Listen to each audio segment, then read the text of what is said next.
At SteelSeries, we make the headsets, mice, and keyboards that the world's best gamers win the most with. And we've been doing it since way back.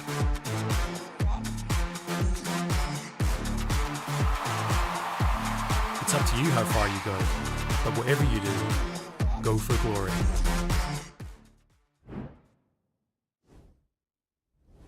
Hello everyone and welcome back to the Northern League of Legends Championship Aurora Cup. My name is Alexandros and Maya. I will be your host for today, and we have yet another best of 5 ahead of us.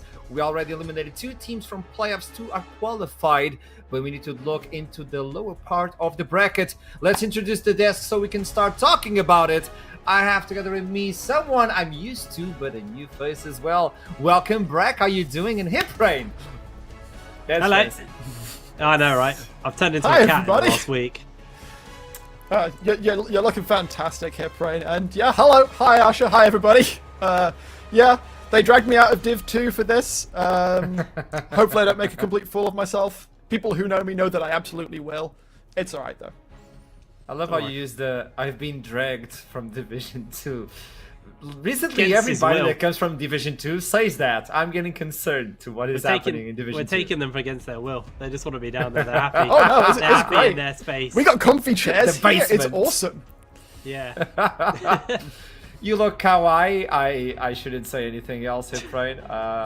Talking about kawaii, might as well introduce Foxdrop, and Initialize is also there. Who's the kawaii? Oh, I'm the kawaii one. Yeah, I think you definitely are. I was Foxy. Look at that, that's adorable. Yeah, best I've That's got. your fault, Archer, mate. I That don't have cat ear headphones, so I don't know what you want from us. I'm sorry for disappointing everyone back home. Jake's showing the rest of us up. Maybe if I... Good to see you again, Fox. Oh, How's that? How's that? I've got a horror. There you go. That's Let me go. That's the best I've got. I set it up. I set myself up. Initialize. Should I be concerned? Yes. Because as time goes on, that just grows thicker. I was going to say, longer. bloody hell, that's going, isn't it? Look at him go. Yeah. Nice, dude. Although he is in a home, which would, you know, contradicts the vibe he's going for. So. Very true. We still have 2 weeks Initialize. I'm getting concerned. Should be. By finals, you should have like Santa Claus. Oh, you're getting ready. Oh, my bad. Okay, it's getting close to the season, so you're getting ready for your part-time So true. job. Yeah, by the time we're done, I'm gonna go buy a stick-on beard. That's the way. Well, thank you so much. I wish you the best of luck, Foxdrop. I don't know what else to say, and good luck dealing with him. No, it's cool. I'm actually dressing up to be part of his crew. I'm gonna be one of the little helpers. No, exactly. I'm putting a big red nose on him. He's gonna lead my car through the M1 down the M1.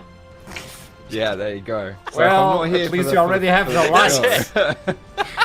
We have the lights, and the right. lights are waiting for us on the desk, which is Hip Rain. Tossing back to the desk. Welcome back. So, does everybody has something? Okay, Hip Rain. I'm not to be outpowered, I'm afraid. I have a squeaky. This is Snuffles, by the way. That's what I have. Look at him. I have an entire thing. I shouldn't go there. You guys can see great. it. I shouldn't. Yeah. Okay. Well, we need to talk about what is happening and what. No, hold on. What have you got? What have you got? Okay. I mean, I see a barrel on top of the shelves. Yeah, tons of them. This one comes specifically from NLC. You don't see my shelves here. Honestly, mate, the way you were saying it, I was genuinely concerned it wasn't able to be shown on broadcast. But okay, it is just squishy toys, so that's fine. Yeah, like, what did you expect? Weights? Like, I mean, yeah, a little bit. I have them on the other room, the gym. Yeah, you're the kind of guy who spoons some dumbbells to bed, aren't you? Well, that being alone is tough, but we're not alone on the bracket. Verdict with a 3-1 versus DMG, and RGM with a clean sweep versus Native. So 2 teams from Division 1 have already been removed from playoffs.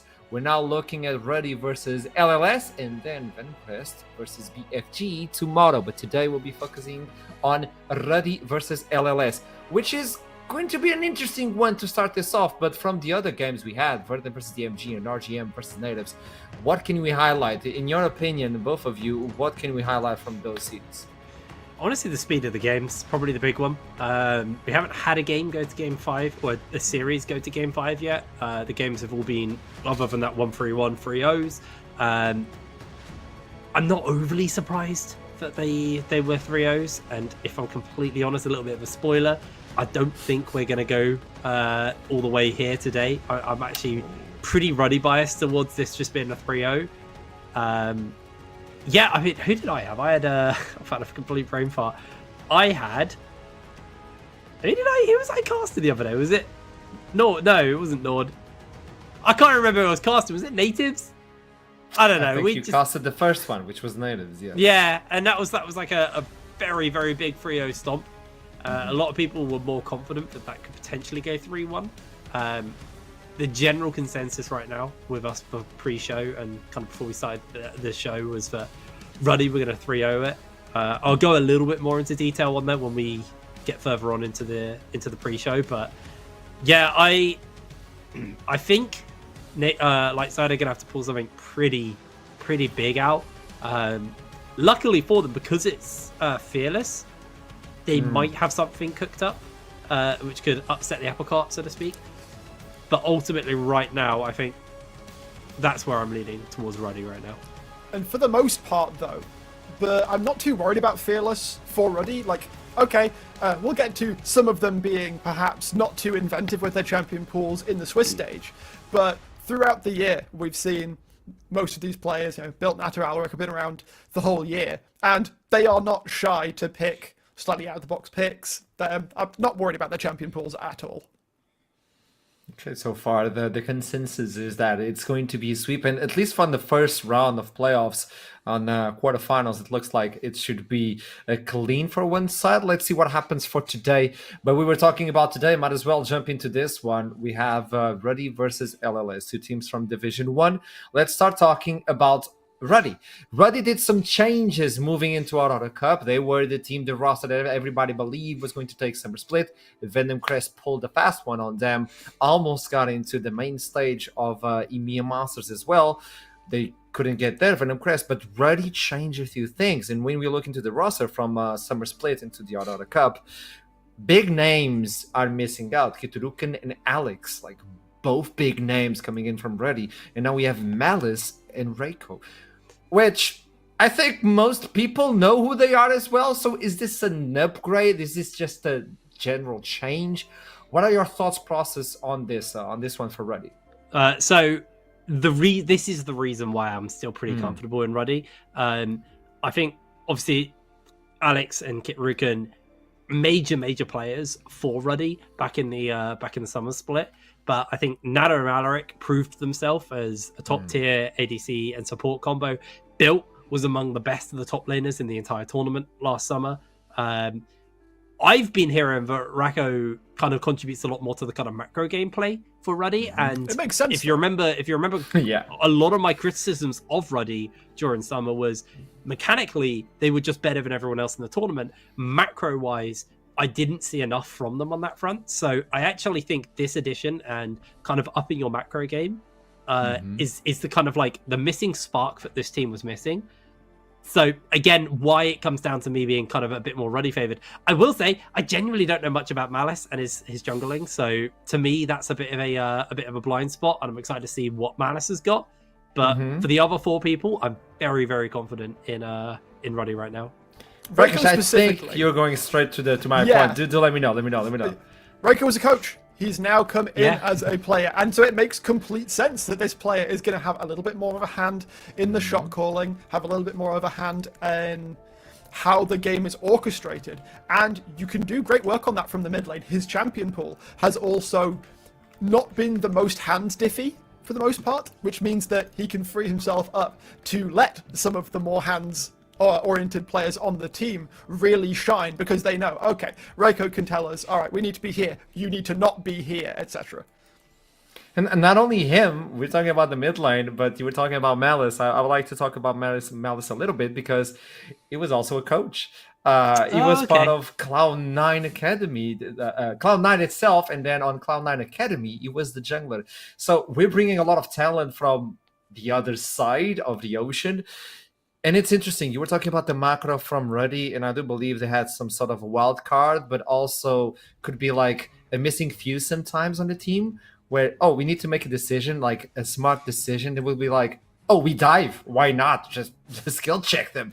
With 2 coaches on the team, I'm concerned if you have too many voices, but at least you have like really valuable voices as well. I don't know who's the shot caller right now, but it's massive. I think they're in the best lanes to be those roles as well. Like jungle and mid being able to kind of make the calls for the team are going to be the best people to do it. Whether or not they've kind of ironed that out, like you said, that could be a potential issue for Ruddy. But like, if Malice is like taking the early game calls and the objective games, then Racco takes over for late game, or vice versa. I feel like you'd probably want your jungler leading the charge in the earlier portions of the game, kind of going, okay, we're contesting grubs, or no, we're trading for dragon, or I'm ganking here while they're doing an objective. Like, if you have a jungler who is really switched on how the game works and plays the map really well, that is honestly such a difference maker, because jungle's impact is typically in the earlier stage of the game. Like, jungle as a role kind of gets a little bit more, I wouldn't say redundant, but like less impactful as you move later on into a game.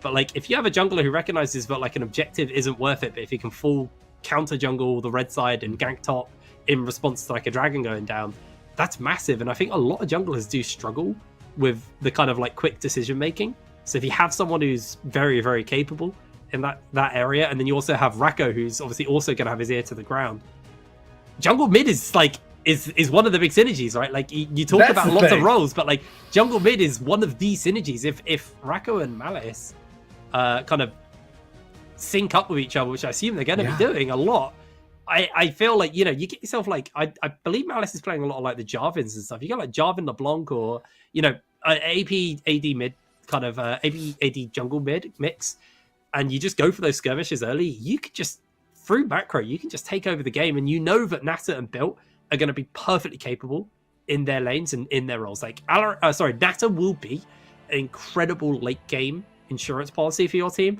and Built is typically a bit of a brick wall. Like, if you're not a better top laner than Built, you're not going to achieve anything up there. So, yeah, I don't want to sound like I'm down on light side, but I'm very, very confident in this Ruddy on the roster. strengths of Ruddy. Yeah, exactly. Brackish. Right? And the thing with Malice as well, I was lucky enough to witness it in my Swiss stage coverage, is Malice doesn't just play Jarvan, though. He has 2 games on Kha'Zix, and in both of them, he popped off. Combining with Racco at multiple times in one of the games I watched. Granted, it was against Paragon, who went 0-3, but I'm also not going to, like, stomp down on my boys in the UK teams. That it was just fantastically orchestrated between Malice and Racco, that the Kha'Zix goes in, invisible, with a ball on top of him, and all of a sudden, Paragon's trying to set up a team fight, and 3 of them have been shockwaved and are just dead. That to me screams that Racco is the shot caller. That screams to me that Malice just goes, I'm going to play a hands character, and you're going to play a mage then, and do nothing. Yeah, and you can kind of swap them out. That's exactly sort of the point, that one of them can pick a more mechanical champion and hand off the shot calling responsibilities to the other. Especially on Fearless Draft, because you can pull something like the Kha'Zix, you win that game and you're like, we're done with it. You don't even need to worry about it. And then you as a team think, okay, what else do they have on the pockets? Because this is Fearless Draft, for those of you who are not aware. I know NLC just announced they're going to do Fearless Draft, but they kind of behind NLC, like they did with the Croissant. But outside from that, it's mostly like you need to set up and prepare versus a team who brings so many question marks. But on the other side, though, where's Built? Because you said it, Hiprine. You talked about Built being so important, and on this one, I mean, I don't see the Built that I've seen in Summer Split. Show the champion pool. Yeah. Some players Asha, are built different. This man is built same with 4 games of Renekton. And they banned the Camille on that one, by the way. Oh, the Renekton on that one. So I mean, to me, this actually, it's weird because, like, while the champion pool looks very different from what we used to build, this to me screams to me that, like, Built is actually fairly meta focused. I mean, the Camille maybe not so much, but at Worlds we're seeing a lot of the Renekton. We know Renekton's an incredibly strong champion at the moment. But, like, during the regular season, when you said Built, I thought of Cassante. Like, Cassante was super, super powerful for him. And obviously it's always going to be something that Lightside have to kind of think about in the back of their head, that, like, they could just pick a Cassante and he can just chill in lane, because that's what Cassante does. But to me, it just says that Built's actually very good at kind of playing towards the meta and playing his role in the team off the back of that. So Also, it's fearless it's now. different, but actually it's kind of the same in that sense, where like he will hiding. play what's strong. Yeah, he'll play what's strong at the moment. But let's focus now on LLS. We already know Ruddy, they're fighting against LLS, and if we're talking about changes, well, these individuals completely changed everything from Summer Split into the Aurora Cup. I mean, you went from Elijah, Bartholdi, Sami, Fruity, Fresh, Fast-Legged, we're talking about massive names, and then they bring in Windrider, Bash, Audible, Atoris, and Oswin. Big question mark. They revamped the entire thing. It's like releasing a new game without even understanding what the first game was like. So we have a lot of question marks on this one. What can we talk about LLS right now? I mean, Swiss stage LLS, they started out great. They got 2 wins early on against Epic Avalanche and Natives, and then it all sort of fell apart. They went to 3 games with Verdant. Now, I mean, Verdant did 3-0 their way out of Swiss, so I won't begrudge them that. But then they got 2-0'd by Ruddy, and that was something that we were kind of, I assume, working our way towards, was the discussion of, these teams have already played each other in a best of 3 before. Ruddy won, and it didn't look all that close. Yeah, so, I mean, this kind of goes down to why I'm a little bit nervous about Lightside. It is an entirely new roster. They're still learning how to play with each other. Anyone who recognizes any name there, it would probably be Harbo, who used to play for Munster back in the day. I was just checking if he played on like the really stacked variant of Munster. He didn't. So that was still a pretty big org back in the day. They had a lot of resources at their back. I mean, they were literally an Irish funded rugby club who had set up an esports team, so they had a lot of access to a lot of really big tools. So Harbo, I assume, will have picked up a fair amount from his time over there. Other than that, though, like, am I concerned about Lightside right now? Absolutely. I'm not going to count them out. I feel like they probably could have a little something up their sleeve, but it's going to really, for me, is it going to be Harbo going to be able to go toe-to-toe with Racco and take over the lane and then maybe shut down the shot caller of Ruddy? Because while we talked a lot about the strengths of Racco's game knowledge, is he going to get outhandsed by a relatively experienced player within this league anyway in Harbo? So that's kind of where I'm at. I'm really glad that we have this stats actually, so you can kind of see, and you can see the average KD leaning in favor of Harbo. Honestly, I could go individually by this and just tell you exactly why this matchup's so interesting. So, first of all, average KD, favor of Harbo. I mean, he's playing Syndra. He has the outplay button, so of course that's going to be the case. The kill participation shows you that Racco is more of a team player, gets involved in the fight, sets up for stuff off the back of that. CS per minute kind of leans again towards Harbo being like, yep, mechanically, actually a little bit better of a player, and then also damage per minute. So you can kind of see just from this graph that, mechanically, the matchup definitely leads Harbo favored, but like from a team perspective, it leans in Racco's favor. Like Racco is very much a team-orientated player. Things like the Oriana, the Azir, the Galio in there as well. Like this guy plays for his team.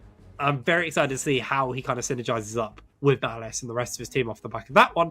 And on the other side, I want to see Harbo put this guy in the dirt, man. Like if Harbo can shut Racco down, I think you could potentially put Ruddy on tilt almost, and then you'd either have to lean into Malice taking over shot calls, or the shot calls could get a little bit emotional. And I think that's the route for Lightside to take over this game. So Harbo has a pretty big weight on his shoulders for this game one. Agreed. I'm very much wanting to see Bash and Houseman make their presence known in the mid lane. As you say, try and knock Racco off form, or just get Harbo enough of a lead that he can start to try and take over the game a bit. Because as you said, statistically, mechanically at least, Harbo has Racco beat, at least on paper. At least on paper, but then what can Racco bring into the game itself? You were talking about shot calling and bringing more information into the team, playing around the team as well.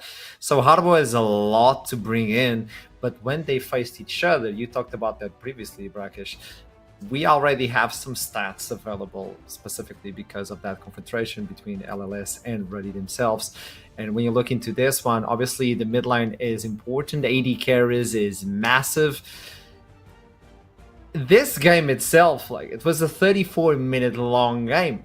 It could go either way. At the end, there was a massive team fight, all in favor of Ruddy, but there's a way. You look into this one, aside from the Udyr, let's not talk about that. That was a clean sweep from the Udyr, but there's definitely a way. There absolutely is, and it's got to happen in draft, I think, for Lightside, in that they need to do something to disrupt whatever it is Ruddy is trying to do, and especially perhaps keeping Malice off Comfort would be a very good way of doing that. That's rough, man. 18,000 damage LeBlanc versus 27,000 damage Orianna. Like, on paper, LeBlanc absolutely stomps that matchup as well, so that does say a little bit. There's a lot of malice on that graphic, by the way. No pun intended. Yeah, I mean, also, have you just seen the bot, like, damage difference? 21k to 10k? Like, damn, man.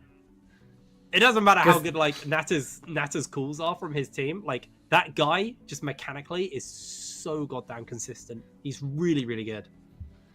This is what I wanted to highlight. You get the first game, and you're like, well, aside from the Udyr, it doesn't look like it's that massive, like it's that different. You look into the second game, you're like, oh, adaptation, the knowledge, the macro coming in, and it's not even close. It's not even the same series. Ruddy playing on the blue side, it was their pick, so they're going to get the first pick and lock in more important picks after the second rotation of bans. For LLS, at least they get that opportunity to bring two insta picks, but you got to remove the Syndra. We've seen Harbo play the Syndra, so focus on the mid lane coming in from Ruddy. LLS, where do you focus? Because you're taking away the Karthus, but it's no longer Cthulhu can play. I mean, by the way, Malice plays Karthus too. Yeah, but it's not Cthulhu. But yeah, I agree. A few people are still pulling it out. We also need to see the Yone ban come in. Don't know if Rako really has it in his champ pool, so I mean, it might say a lot if they ban it on blue side. They do go for the Aurora, which makes me think Lightside may look just to ban the Yone, or they're going to call the bluff on whether Rako plays it. They actually go for the Udyr against Malice, which makes a lot of sense. Udyr, I think Udyr's really slept on at the moment. This guy is bonkers strong as a jungler. I mean, we saw that graph, right? I mean, the world is their oyster really on this first pick. They are just going to lean towards someone who can kind of set up the team with this Ashe. I like this. It gives you that non-committal engage. And with the fact that Yone hasn't even really been looked at so far, it screams to me that Harbo and Rako are more focused on these kind of mage-style mid laners and are leaning away from things like the Yone. Because straight up, if Rako has in his champ pool, Yone here is huge. That is a I was looking at it. I was like, do you bring the Yari Vi because Malice wants to play the Vi, or are you going for the Orianna Jarvan for the delivery ball because Rako and Malice actually play those two? So they're going to lock in the Orianna and the Jarvan. They have the combo for build. You get the first pick for the Ashe. You can bring in the Galio and the Braum if you want to have that. Ooh, that's going to be massive. Is this a Kha'Zix angle? Like, I hope so. I really hope so. And you just gank the hell out of Harbo. Come on. I actually really rate the Kha'Zix here. I mean, you get out of the way as well in this first game. But I think that, like, you look at this team, right? They're not really particularly lacking in engage because you have the Ashe Arrow, then you have the follow-up from the Galio, whoever jumps in. Like, if you can get your hands on, like, a Lil or a Rel as your support, this is a really big brain play, actually. I like this from Ruddy. The answer I'm very interested by, because obviously they're going to probably look towards the support or an ADC here. There's still things like the Varus who also kind of give you that non-committal engage and also just general range and harassment. So yeah, they're hovering the Varus. I don't expect them to change their minds on that, and I think the support pool might get pinched a little bit. They could also look to pinch Built out with the Renekton and the Camille bans. You could, but again, like, sure, that's all Built played in Swiss stage. That doesn't mean it's his entire champion pool. There's still Cassante. There's still plenty of things in the top lane that will do just fine. Like, worst case, you can go back to Ornn. There is like still no world where you can't, like, where this champion is just flat out unpickable. Renekton is still available for build. That's going to be 80% of his champion pool. 20% is already gone. That's why I'm glad it's fearless. We're only getting one game of Renekton out of it this series. You believe so? I like the Jax, one Renekton for each. Yeah. I think it's a very good blindable top at the moment. We see, at Worlds it is just being consistently blind picked. I don't feel like you need to ban it then as light side. You can just take it away and give it to Winter. Yeah, well, that's why Ruddy banned it. They didn't want Winter to blind pick it. Braum gets banned away. Braum and Ash, very classic bot lane duo here. To me, this screams that light side are probably going to take up the Renekton as a denial from Phil, unless Ruddy look to ban it here. They could also look towards another support, but with the Braum ban, that screams to me that it's probably looking to be a Rel or Leona on the side of light side, because Braum very, very effective as a counter into those. So yeah, I think they are lacking another kind of like follow-up engage, because you've only really got the Jarvan, and then technically the Varus is like your non-committal engage. There's the Rel. Even more to add into that mixing bowl of the Orianna and the Jarvan. So on the other side, I mean, you could also go Rakan, I guess, but I feel like a Leona angle is really nice. Forget about that guy all the time. Genuinely always forget that champ exists. What do you get? Makes sense. Because Because Alistar can go in, you wait for the Galio, you pop the ultimate, you have more than enough damage suppression in order to bring the Galio in. It all makes sense. You save the Leona for another combo for the second game as well. Sure, You always have that's to also a good think point. about saving a few picks. For the top lane, Renekton, the Jax, the Camille is out, Cassante Probably is just still available. Cassante. Yeah. And Build played a lot of Cassante doing so. They do need so he's frontline. used to that one. It's not a bad idea, because they do need frontline. Nailed it. They do go for the Cassante. On the other side, How's Rumble at the moment? Is the question on 14. Rumble's very good. Rumble's I very feel like good. this is you a pretty need free AP. Rumble angle. Or if Well, you Winter don't. wants You've to got the go for the Orianna, scale. and Varus does part AP though, so you could potentially look to save the Rumble for later. Malphite would be good as well if you want to. Malphite is actually Giga Brain. It's AP. It is. Yes, and boss. on 1420, Mordekaiser did get a nerf to his single target obliterate damage. Instead of doing, I think, 40 to 60 damage bonus scaling, it's 30 to 50 now. It's still gonna nuke people, but worthwhile to keep it in mind. I think it's got a perfectly fine matchup into the Cassantes, so should be And pretty allows I like it for the team Varos fights. Yeah. with the new not the new build, but going back into the lethality as well. It allows you to not go for the attack speed with a little bit of AP, Kerberos build. It kind of allows you to be more poke and more safe from the enemy team, like Kha'Zix. Yeah. So I see. the reason I like this Mordekaiser, I didn't think they'd play it, but the reason I like it is Ruddy's clear issue is a lack of damage. Like, you've got Kha'Zix and Ashe as like your two primary damage dealers. Galio's relatively tanky. We've seen Hollow Radiance Galios as well being played. So there's a world where like it's just 3 tanks and 2 damage dealers on the side of Ruddy. Kha'Zix jumps in, Galio backs him up. Kha'Zix gets taken into the Death Realm. Galio lands in the middle of 5, and then suddenly he only has an Ashe dealing damage, and the Ashe needs to ramp that damage up. It's not like immediate burst where the Kha'Zix will burst people for the Ashe to put down. I actually think this Mordekaiser could be an issue for the side of Ruddy. They could also deal with it. The problem with Mordekaiser is like he is really, really annoying to play into, but if he falls behind, he just gets one shot. This Kha'Zix could potentially just look to go one shot him on loop.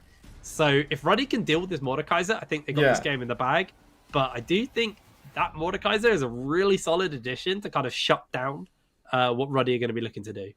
It could be the key, or it could be the end for LLS, at least on the first game. Because if you isolate Kha'Zix, you are isolated with Kha'Zix. Which is like, haha, I got you on my Delphiram. And Kha'Zix's like, Good point. Thank you. Thank you so much. I needed the amplification. So who knows? Either you get saved by Mordekaiser or you get doomed by it. But in order to know the answer, they might as well toss it to the casters to get the answer by themselves. Initialized with the greatest beard, Dumbledore, and Foxdrop is there as the Hobbit. The wiser I get, hey Archeron. But yes, it's me and Foxy, and immediately got ourselves a bit of a quote, because Foxy, we were chatting about what we thought about the Mordekaiser, and I think we're echoing a lot what the desk was saying, what Jake was saying, that Mordekaiser could be a little bit scary in terms of pulling a combo apart. And you said, look, how does this matchup go into Mordekaiser versus Cassante? Well, Mord just struggles to lose melee matchups, which I think is just an excellent way of phrasing Mord. That's it. He's honestly, he just has so much going for him. Like he's just a passive. The ring around him does so much work into champions Darkness that Rises. can't Yeah, it's a easily great get passive. away from him. Yeah, it's crazy. It's so I like it. I actually really like Lightside's draft because I think the team fighting, the just kind of like the dog piling in the sense that the crowd control is all there. It's great. And then you've kind of thrown this little curveball sort of with the Mordekaiser where it's like, okay, maybe we can actually have some kind of side lane pressure, some split push pressure, and maybe in the team fights we can drag someone out and you know, just make it a bit easier for us as well. I kind of like it. I do like it. The question is, though, can you out-hands this Ruddy team comp? Can you out-hands this, well, not the team comp, the team itself, yeah. right? Like, Kha'Zix is certainly a thing. And Built's Cassante is always scary. It's always scary. So I do think that's going to be the question coming down to it. But I like what Lightside have done when it comes to the team comp itself. And I think we got some good things cooking already here for game number 1. I agree, and then I'm looking at Ruddy and I'm going, look, if you can find those skirmishes, that's where you're going to have a lot of strength once you hit those level 6 and your base damage are coming on in. The Arrow and the Galio is your global abilities to follow up on Malice with all of that front line. Could be really, really difficult if Lightside start to lose control of the map, but then again, we were also talking about, well, what happens if Nutter or Malice fall behind? Your damage profile is a little bit one note for Ruddy. You don't have the highest damage characters there outside of a fed Ashe getting ahead of the curve. Yeah, absolutely. This is the thing, and it's difficult when one of your main damage champions is an assassin jungler, like what we see here for Malice. Now, if there's someone on this planet that could make it work, it's him because of just his play style. He's a very selfish style jungler.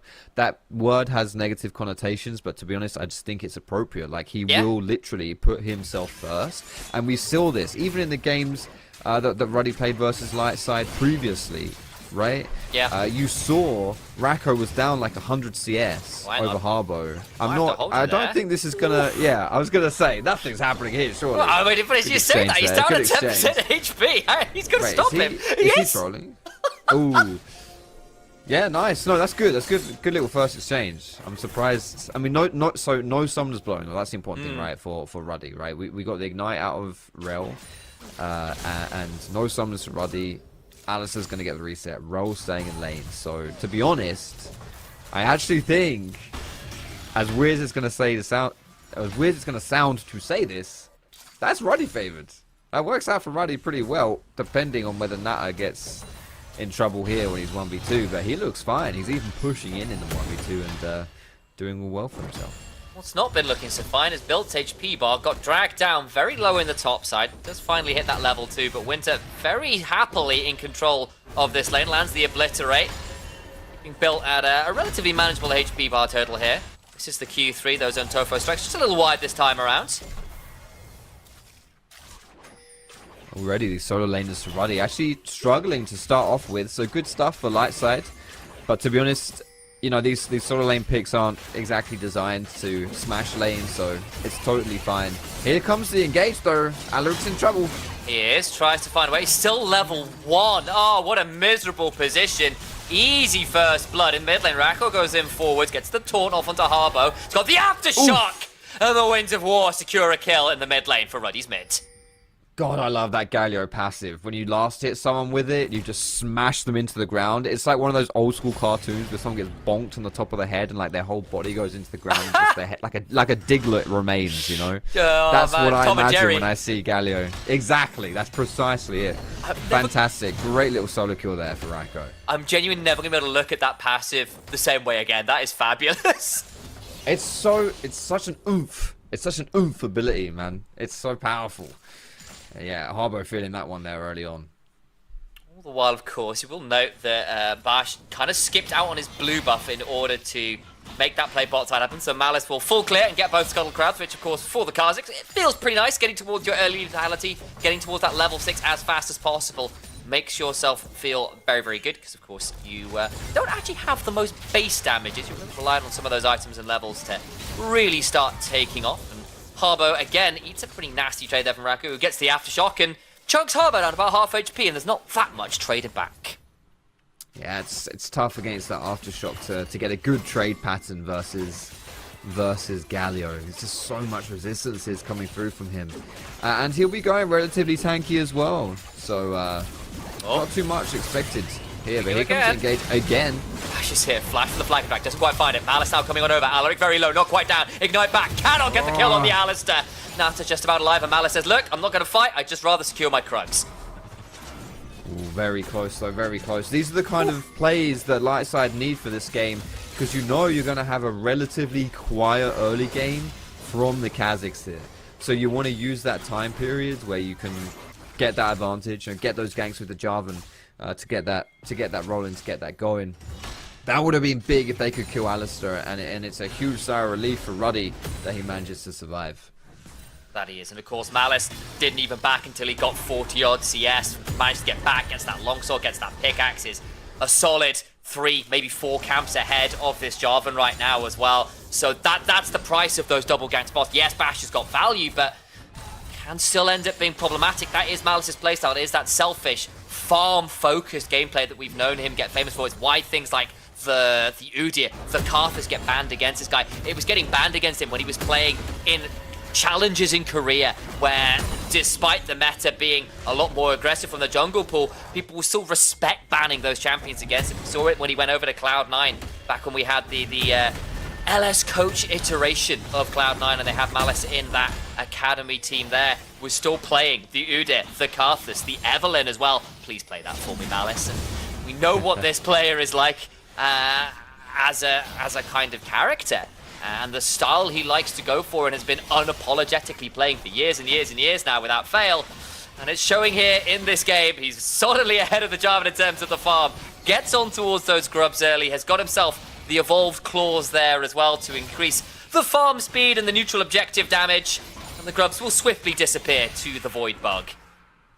Was that? I didn't quite see. I was looking at the items. Did he evolve Q or did he evolve I R? think it's He the looks Q. different. I think looking at the groups, maybe you're right. Maybe you didn't. I'm just misreading the skin. Absolutely Usually, passive. You're so right. It is the red Kha'Zix. You're right. It's I his think it is ult. the evolved Yeah. R. I apologize. You I can't was just quite wrong. see it, unfortunately, on his ability icons at the bottom left there, which is strange because you can see it when you're playing, It's so but true. you can't see it when you're speccing. It's weird. But yeah, I was that's, wrong. that's actually more playmaking. Thank you for being very gentle about correcting me there. That was smoothly done, Dan. Listen here, you idiot. I don't think it's his Q, bro. I think he's evolved his You're ulti, just wrong, which Sam. What are you doing? I do find that a bit surprising though. It doesn't quite fit the Malice profile of, you know, having, like you say, like I personally love evolving Q because it just makes you farm that much faster. But this is the can do benefit right this. here. Here comes the gang. Oh, forces the flash out. And again, your Void Assault, it allows you to skirmish that little bit more. I know some discussions about when you go for that. Death Realm's just been popped and built. Caught over the wall, staying away from Winter. Doesn't really want to follow with the flash, so getting towards the edge of the Death Realm. Dodges away from the flag, and Drag will get hit by the Obliterate, but the flash ensures that particular Q doesn't land. So I just wanna highlight again, like if you don't really know the differences between the Kha'Zix evolutions without complicating it too much, Q essentially is great in isolation. So if you find isolated targets, your Q you get increased attack range, but also the cooldown's reduced. W you get 3 spikes instead of 1, and your W will slow if your target is isolated. It's a big ass slow as well. It's big. huge, Your E increases your jump range and gives you resets, and your ultimate gives you 3 charges of the stealth and higher increased duration of that stealth. So it really is the playmaking evolution, and you see it a fair amount. As speaking of playmaking, yeah, the Ashe ult gonna get cleansed away. Here comes the return. He's very squishy. Alaric, He's I level think he's 4. just dead. Yeah, there's all the stacks, nowhere to go. The Hail of Arrows brings him down, and Natra and Alaric go for the play, and instead just give a second kill over to Haturas, who's having a grand old time on this Varus. Very nice. Exactly. Good stuff. 2 kills right now. You can see he's going for that on-hit build as well, the lethal tempo. And most likely that's going to be that Ginzu's going to be the first item for him. Which means he expects to be like a big old DPS output here, which makes sense when you've got some big beefy targets in front of you. The Galio, the Alistair, the Cassante. You know, you need to have that DPS to bring them down. The lethality Varus probably wouldn't cut it in that situation there. So getting him started, getting him going is great if LS want to look for these team fights as their win condition, which, considering their team comp, is absolutely what they're going to be trying to do. I think also the on-hit allows you to go towards things like the Terminus and the Jack Show later on in the build, which you've seen pretty regularly on that Varus. And when you have got things like the Kha'Zix Galio combo looking for you as a prime target, any way to make that more tricky to execute, especially if you do get ahead of the curve, it feels pretty good. And we've had this discussion already about Ruddy. Is like, look, great skirmishing, great base damage from a lot of these champions, but what happens if you fall behind? Where's your damage profile going to be? And already in the bot lane, that level 1 has led to a significant experience disadvantage, and Alaric has been punished pretty consistently here, not just by the bot lane, but by a couple ingresses into the bot lane by Bash on that job.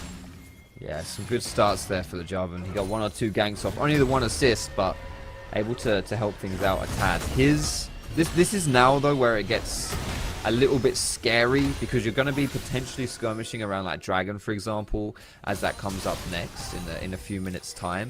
And Malice does have that power spike. You know, he's got that Eclipse, and it's big for skirmishes, and that's a great Ash arrow. He's in trouble now. Into the No taunt, he flash. is being tasted, and the fear is delicious.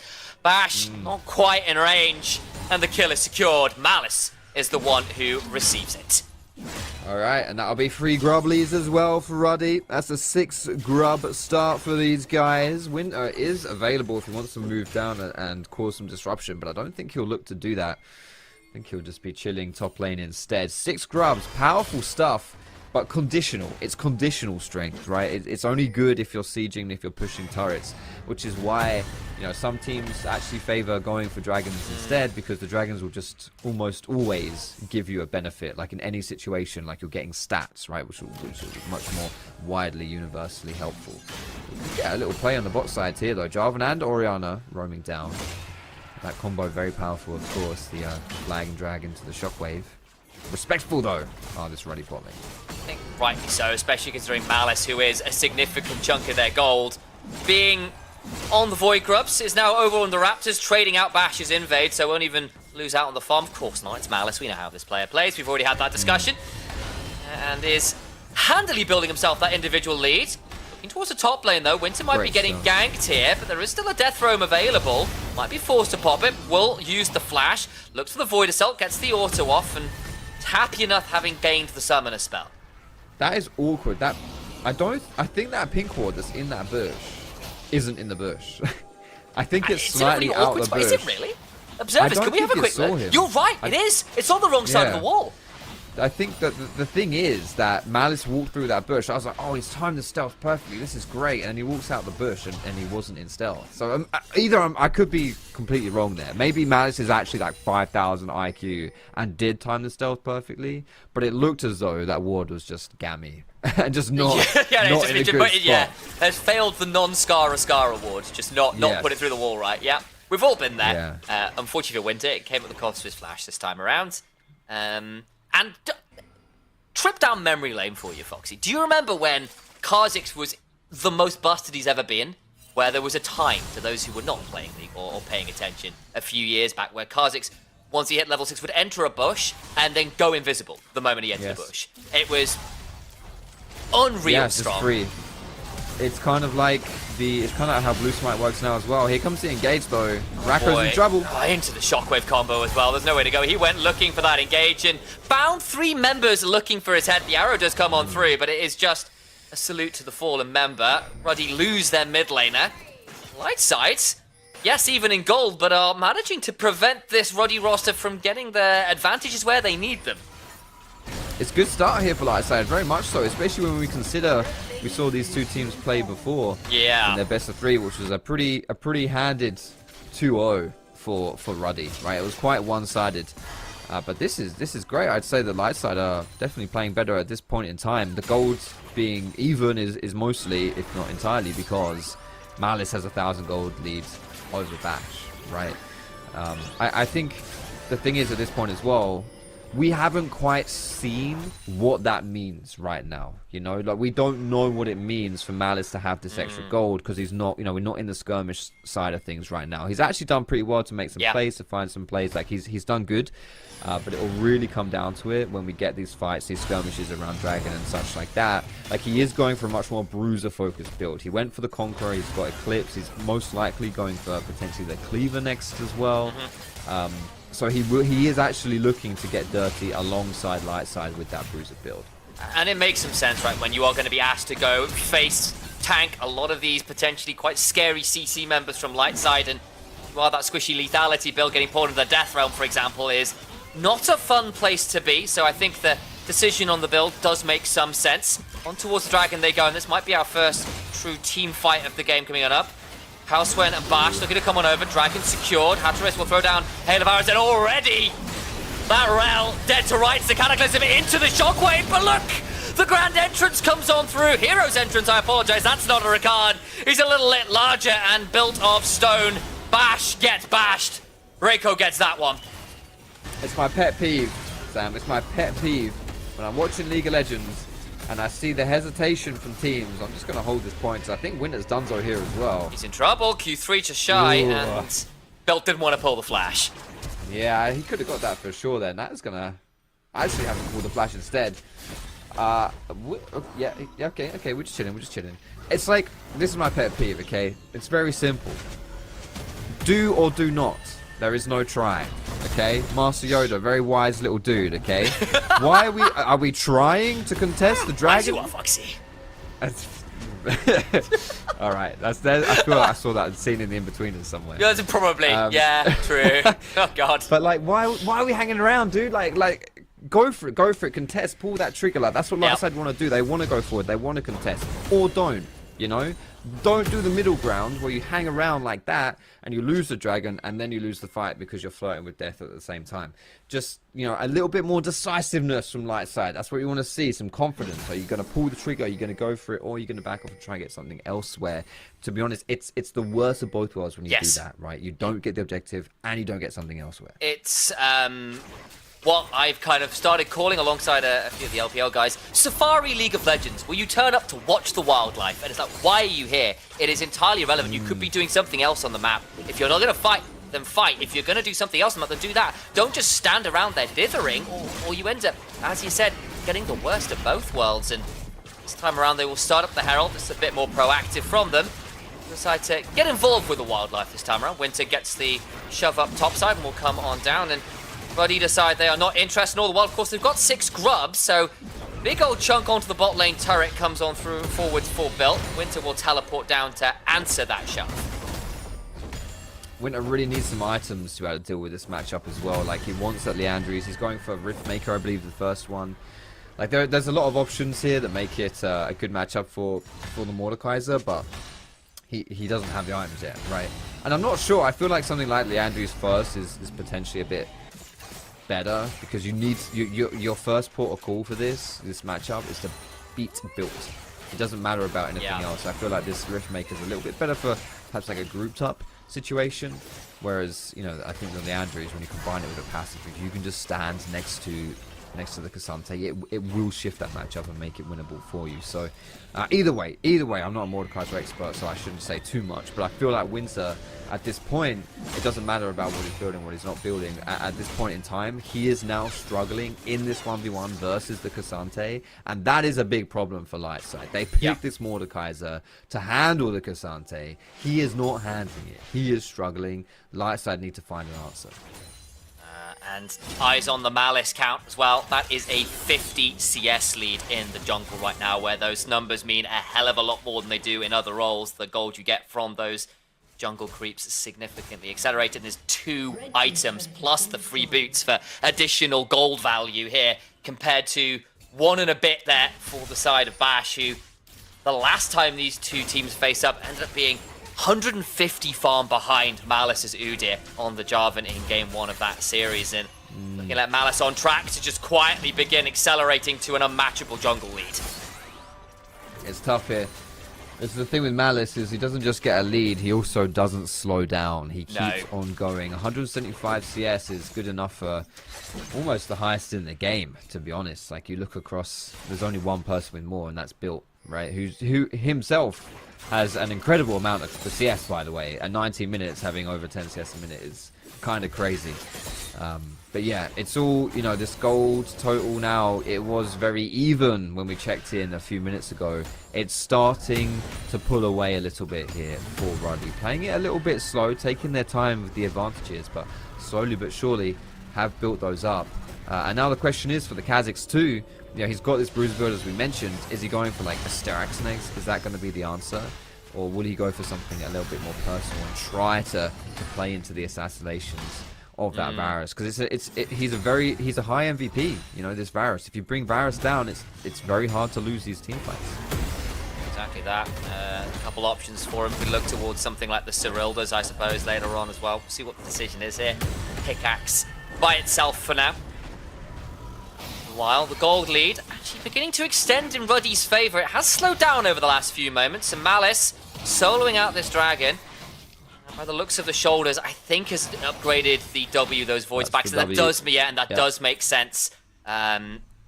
Considering its pro play, we generally see that W become the second upgrade. And Rico potentially in danger there, but clears the wave well enough that Bash doesn't really have an opportunity to look in for anything more. Of course, there's no camps up in Malice's jungle to steal, because of course they're not. They will be permanently on cooldown if he can help it. Arrow thrown down mid lane, but Adoris just casually sidestep it, so nothing to be found there. And of course, there's a camp spawning top, so Malice is just going to run right through everyone. Quantity. I got places to be, dude. I gotta go. The Grump has spawned. That's his primary objective. Oh, hang on. Lightside are aware of Malice's shenanigans, however, looking to collapse him, but they've been spread out too. Just be a little bit wary. Doesn't have the leap available right now as Alaric goes on in, but that is a 1v4 for now. But of course, Reiko can throw in the hero's entrance. Houseway taken death below. Shockwave on 3 inside the Cataclysm. Nearly murders them all. Malice invisible, flashing away. A flash obliterate though ensures the stake is well served. What? But top side of Taurus was dragged all out by Built. Malice continue to slow people with those W, with that evolved void spike. Built trying to dodge away, flash to extend. The flag and dragon bash looking to help secure another kill here. And Ruddy went looking for a fight that they lose pretty handily. You know what's up? And there's the Baron, but they decide against it. There was a little bit of a moment there with the ward going down and whether you wondered. But Lightside will decide, look, we'd rather play for this top tier 1. Nice team fight there for Lightside. That's right in their wheelhouse, in their comfort zone. You can see the combo, it was insane, right? The Jarvan gets in alongside that Orianna ulti. It's so powerful. And crucially, Ruddy weren't able to find that good Galio engage. There's another arrow from downtown. I knew it. Holy moly. The leap into the slow, the teleport cooldown comes on through, and wait now, look. Taurus is backing, but they won't keep chasing. I saw Alaric over the wall. Can't interrupt that one. The Herald summoned awkwardly there by Bash. That's all for a while. Top tier 1 goes down. And this poor Herald just starts a war. Yeah, it definitely did. Yeah, that's unfortunate right there for Lightside. Not going to get any value out of that Herald there, unfortunately for them. Ruddy, on the other hand, salvaged that play really well. Absolutely. I think that's a hallmark of a quality team. When things don't go too well for you, how do you respond to it? How do you react? And for Ruddy, like, yes, they lost the team fight, but it seemed as though the play never ended, right? Or almost we see like team fights as like a beginning and an end, like a chapter. Like, okay, the team fight happened, it's finished, it's over. What's going on next? Ruddy just kept going. They kept going. You know, the Malice went straight to that tower to defend it. The arrow from Nata as well, able to salvage things, and in the end, so they get kills. They got that turret. They wasted the Herald from Lightside too. So it's all looking pretty good stuff here. Even when Lightside get their advantages, it's just not enough. Ruddy won't sit down. Well, 3k up now. Despite what looked like an excellent fight there for Lightside, kind of the exit to the play comes back to bite them. This Kha'Zix, this Galio way ahead of curve individually now as Bash being attacked. Arrow comes on through as well, onto the Rel. Headbutt pulverize. The Magnet Storm comes on down, trying to buy some time as Rako goes looking for the taunt. Will land it onto the Rel. Nowhere to go for the Iron Horse lady. She's pulled back now. Is Bash with the Q3. The Otofo strikes. Bring him down. It's baseball all over again. 3 strikes and you are out. Winter drags Alaric into the death room. Will get the stats, but is immediately knocked up. Ooh. Shockwave afterwards does nothing to dissuade the death of the top laner. And the Varus walks into the hero's entrance. 4 dead for the side of Lightside, who go dark in the mid lane. Very good team fight for Ruddy. It looked like Lightside potentially had a ways to go there, but unfortunately for them, Ruddy coming out on top. Executed very, very cleanly. Only 1 member dies, and it's your Alistair, your support. I think you'll take that. No problem, any day of the week. Lightside just going to give up this Nash as well. Harbo TP's the bot to try and get this tier 1 bot turrets. Ruddy now extending that gold lead. That's going to be around 6,000, 5.5k in their pocket, and a commanding lead in this game 1. Suddenly the front line is looking very difficult to take down. The team fights will all go for a bit. Teleport behind now for Harbo, who had a ward behind him, and there's a Cassante waiting to receive the Clockwork Ballerina with Loving Untofos. Alaric helps set it up, and Bilt is left to just throw another Q out. And Oriana, well, she's just spare parts now. Yeah, it's been a tough one, hasn't it, here for Lightside. Specifically, these solo laners, I think, in this game have just really not clicked.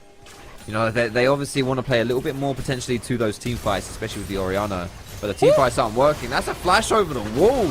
Gets the taunt. It's now actually quite deep for this. Rakugo's golden. Alaric is there. The Flag of Drag comes on down, and they have gone too deep. They'll get the tier 2 with the Baron. Gets another taunt off, but dragged back with Death's Grasp means Reiko surely dies. 2 for the tier 2. That was a little bold, Ruddy. A little bit. We'll see what happens here with the Dragon as well, because that's just spawned. I think Ruddy should be able to rush it. Yeah, you don't see Lightside moving to contest. So this will put Ruddy on soul points. The Mountain Soul as well. A lot of value out of this one, because you've got a very tanky lineup, and those Mountain Dragons themselves are going to be improving your resistances, and the shield will really help in the team fights. It was that Sterax as well for Kha'Zix, so really taking his role this game, recognizing that with a Galio, when you're comboed up there, Kha'Zix's willingness to jump into the team and cause havoc will pay off dividends when you combine it with that hero's entrance. I think especially because he's gone for that Void Assault first as well, that ability to play longer fights with the R, with the tankiness, the Sterax. You've got the Galio behind you. I see the play pattern matching the decision choices as well, and of course, with 3 items, it's not like he's shy on damage either. It might not be the full 100-0 pot, but you're certainly going to be able to run down nearly anybody on the enemy team. At least higher level than the than the Mordekaiser. He's a level up on the enemy top laner. Now, speaking of that top laner, he's turned into a Death Realm. 3 members come on over to start this one being an interesting moment. Alaric caught in that Death Realm, but he's buying so much time. The arrow lands onto the job, and Alaric headbutts away, but the Darkness Riser still secures the kill. Malice, now when the 1v2 came leaping on forwards. Yeah, and those leaps going to be pretty wide here. Here comes the re-engage from Lightside. Well, this is going to be interesting. Teleport comes on through Bilt, taking very low. Malice into the backline, on top of the Varus. The Shockwave comes on down. Bilt just about alive. The enemy team, not so much. They lose their bot lane. Malice with the resets and the leap, able to get out of that one, saving his flash. Is he going to find the Java? Oh, he is indeed. no. There it is. The Goomba Stomp Bunny Hop. 2 hops this time. In and out. Just like that. And another great team fight for Ruddy. 4 members dead. Doesn't look like they're going to end the game. Oriana is very hard to end versus unless you've got Nash. But a good fight. Some turrets, an inhibitor. It's all looking good here for Ruddy in game 1. They've got themselves Soul Point as well, and you've got yourselves 3 tanks plus a Bruiser Kha'Zix. You're going to be quite happy if you get a hold of that Mountain Soul as well. Pretty happy with the additional resist being proffered by those 2 Mountain Dragons. Bilt, once again, walks past that control one that is still not providing any value outside of that Tri-Brush, by the by. It's a bit of an unfortunate one, isn't it? Speaking of unfortunate, Winter finding himself in an unfortunate situation. That is the ult. No, it's not. I can't tell on spectator. It is ult, right? That is the ult. Looks like with the way things are looking, as Winter will flash he's running away. away from. Yeah, he does not want to be here anymore. It's actually not ult because there's 3 seconds left on the cooldown. So can now pull Bilt into the ultimate should he wish, but I don't think he's going to need to because the Chains of Corruption land. But here comes the Galio ultimate. Shockwave buys some time, but Bilt manages to hit the R button and goes all out to buffer his way through the damage. Bash dies as well, a double for Nata, who is there with the rest of Ruddy. It looked like they'd gone a little deep, but of course they haven't. The team is there. The bat signal is called, and Galio answers in his fast food skin. Winter deciding to take Alaric on the Alistair there to the Shadow Realm. Not the greatest to win a team fight, and Ruddy now just beating Lightside with their wallets. A 10,000 gold lead. 5 members strong, barreling down the top lane. Only 2 standing for Lightside. I think the health bars will make Ruddy retreat, force them to fight, live back, and try to regroup a little bit here. But it's a minute and a half for the soul. That'll be the next play. And at that point, you know, they don't need any more help winning the team fights, but they'll certainly take it. It's looking tough here for Lightside. Well, still backing on Vision here. Whether Harbo could just look to interrupt him one more time. Be a little risky, but they'll try and do it here. Alaric is there. Shockwave comes on forward, but Built can just footwork if he wants to the other side. But no, Alaric still has it back. They're going to teleport in. You're both at 10% HP, Ruddy. Again, try to play with their food and instead become prey. A little bit of an overreach once more this game. Yeah, and Bill just doesn't take damage, does he? Let's be real. It's not happening. He's not dying. He's not dying. He's Cassandre for starters, and he's against double AP solo laners with a Varus whose AP on here is somewhat significant. So, yeah, he's built Force of Nature. He's got that Jack show. He's going for another null magic. There's nothing natural about Cassandre, man. That thing is an abomination. It's absolutely gross. It's vile stuff. And especially when Bill picks it up, man. Bill is a very good Cassandre player, and he's demonstrated it here in this game 1. Fortunately for Lightside, I don't really want to, you know, write a game off when it's still going on. But they've got a 5v4. Nah, but this is wooded, isn't it? This is wooded. I know, but they just want to force the fight while Alaric's going to be back in base and no ultimate. They're going to try and force this down, at least try and play with the momentary man advantage they had. They're being taken pretty low though. Malice will throw down the Void Assault. Winter gets hit with the There it is. Massive damage into the backline, into the hero's entrance again. Malice still alive, looking for a taste of fear, leaps away, gets the shield from the Eclipse and Bash is there.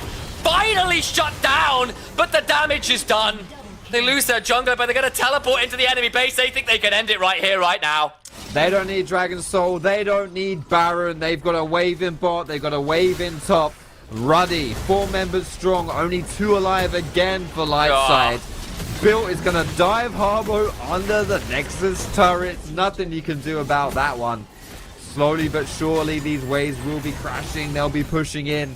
And we're looking at a game number 1 victory for Ruddy.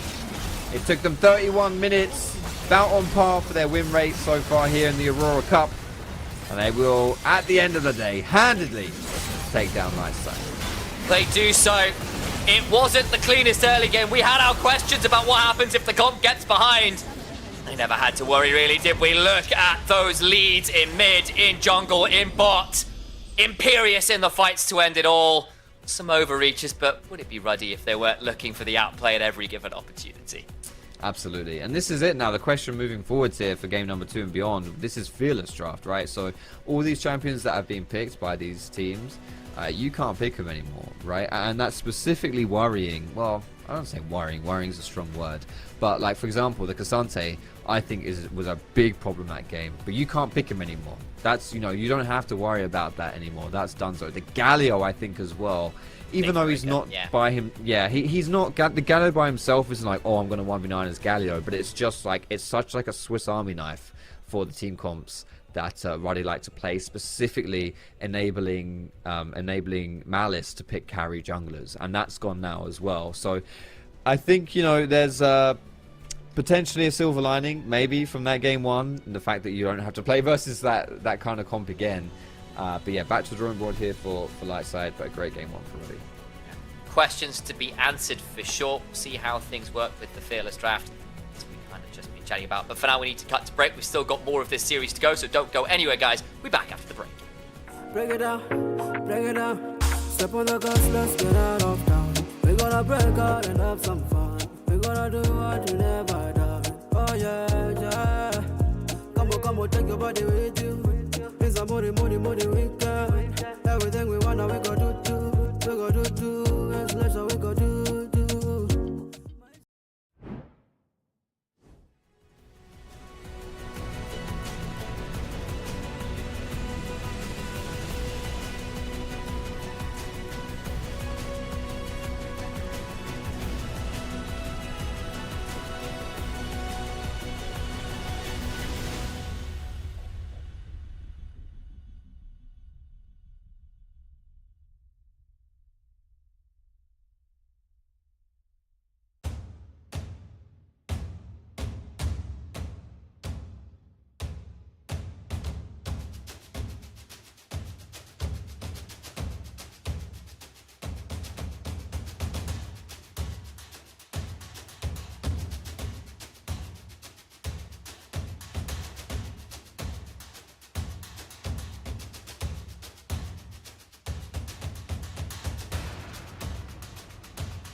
Fortune favors the bug, and it's going to be the first one in favor of Ruddy. Now I understand that that headset, by the way, Hipprime, that's a Kazakh's cosplay. That's a new skin, by the way.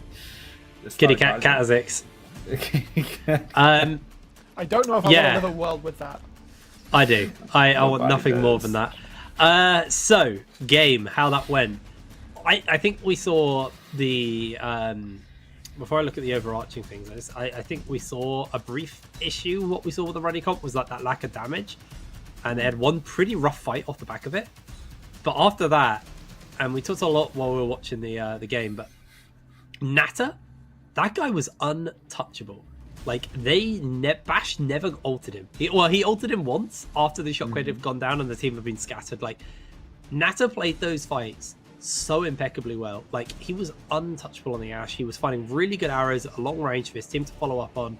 And the lack of damage didn't really matter if you couldn't kill the damage dealers. Like, I feel like if Lightside had been able to kill Nash at the beginning of a fight, game's entirely different. Like, there's no world where Malice alone could have carried those fights, but Natter just played them absolutely beautifully. But that's when you go into team fights. During laning phase, I would say Natter was, I think, all the times he dodged death during team fights, he suffered them in the beginning of the game. And it looked like LLS had a plan. Get the Varos ahead, get that lethal tempo as fast as possible. It didn't quite work out after that lead, correct, Brackish? I mean, Alaric certainly had a couple of overly hyphy moments, shall we say, where he stepped forwards and didn't necessarily have the right to do so. I think, yes, Natter rightfully was put behind, but as an Ashe, the onus on that champion to actually, like, be proactive really comes down to, did you land the arrow? And in a vast majority of situations, he did. And then, post the fact, as Hipbrain just said, he was positioned so impeccably that Lightside were never any real possibility of killing him. Yeah, I also think another criticism we had of Lightside was, I feel like if Hatteras had gone lethality, like what we see a lot of Varus is playing on this patch, it probably would have had more impact. I think the weakness with the on-hit Varus is you have to get a lot closer. What makes lethality Varus so good is he got a bunch of buffs, so it actually scales into the late game better than it used to, and the damage is higher. But like the one fight where Bash got onto Natter, the shockwave was on cooldown, and I mean Hattorius probably could have queued him, but when you got a Bork, like that Q's not going to do as much damage as if you have a opportunity and whatever, like a Ghost Blade or whatever else you build. Like, the damage between these two is actually relatively close. It's the same. The problem is it's like, who is that damage going to?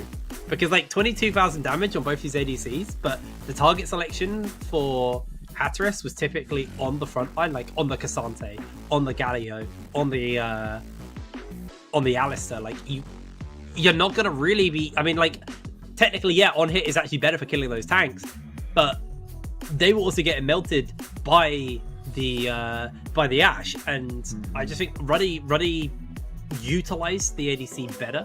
Where I feel like if Hatteras had gone lethality, they could have taken Natter out of fights, so then he wouldn't have been able to lay that DPS down, and I think the game could have looked very different off the back of that. I also just want to say, I don't really want to dump on Bash too much, but like this guy was gapped by Malice. Malice was like 2 levels up for the vast majority of the game, and this is exactly what we were talking about in the pre-show. A good jungler is someone who can read the map and make plays accordingly to the state of the map. Like, whenever Bash went for a play, Bash would lose a bunch of camps, and then a gank would also happen. So many like, times. It was an incredibly proactive game from Malice, and sure, he doesn't have like the ADC damage numbers. In fact, he only had 2k more damage than the Jarvan, but I don't think like damage is always the story of the game, because I think if you took the gold graph away and you took away the objectives, damage-wise, this is actually a close game, but it didn't feel close because of the way they were utilizing their tools. And Ruddy understood they understood their win conditions of this comp, and they executed on it very well. I think that's exactly what he said, like where the damage went. 6 fight grubs, 3 dragons as well. They didn't get the soul just because the game was over. Brackish, I think you landed like to complete what Hipbrain was saying. There's not a lot of damage difference. Well, it was all on the camps, all on the objectives. Yeah, and you follow up onto the Varus point that, yeah, it's all well and good hitting on the front line. Yes, on-hit is better for doing that. But, I mean, to sort of fill in the lines between, if you nuke the Ashe, like the one fight we saw Ruddy lose up towards the Baron side, Mouse got dropped solo, he couldn't do any damage, and the tanks weren't going to be killing anyone anytime soon. Like, if you go for the lethality, you are just much more of a threat to the Ashe. That one time that Nata did get cataclysmed, he, by all rights, if Hatoris was lethality, should have just died, or been so low health that he couldn't really contribute to the fight anymore. And the lack of that meant that we worried about their damage, and it never really came up as a problem. Yeah.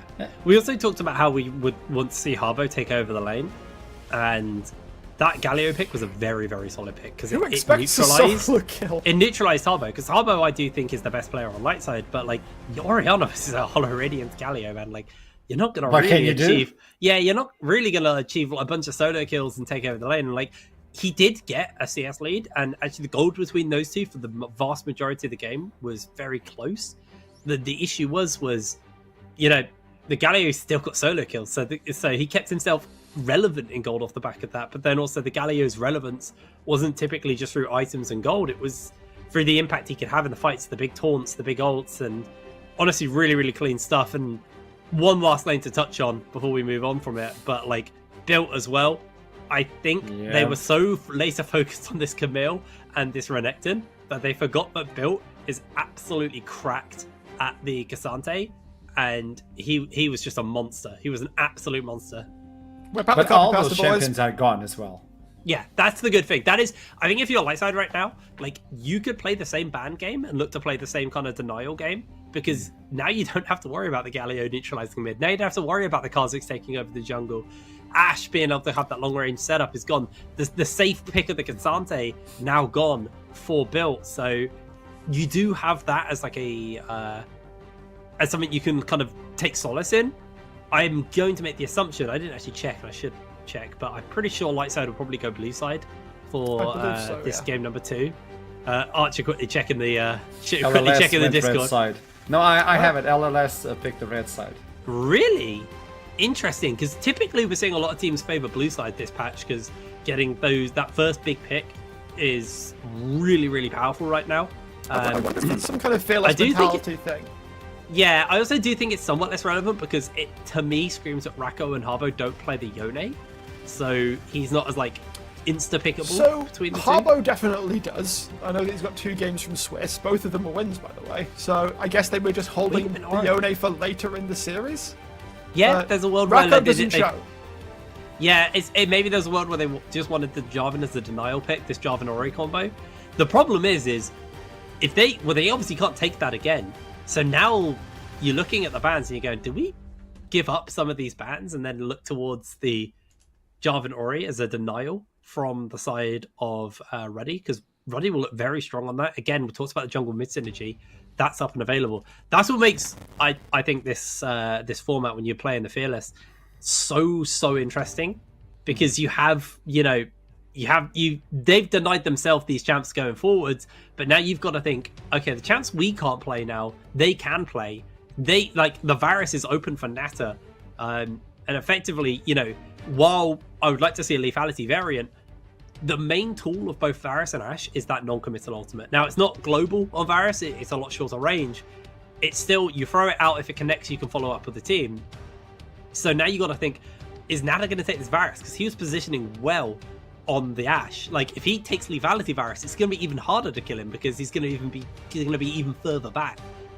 I would have worries going forwards, and maybe that's why they've got something cooked up on red side.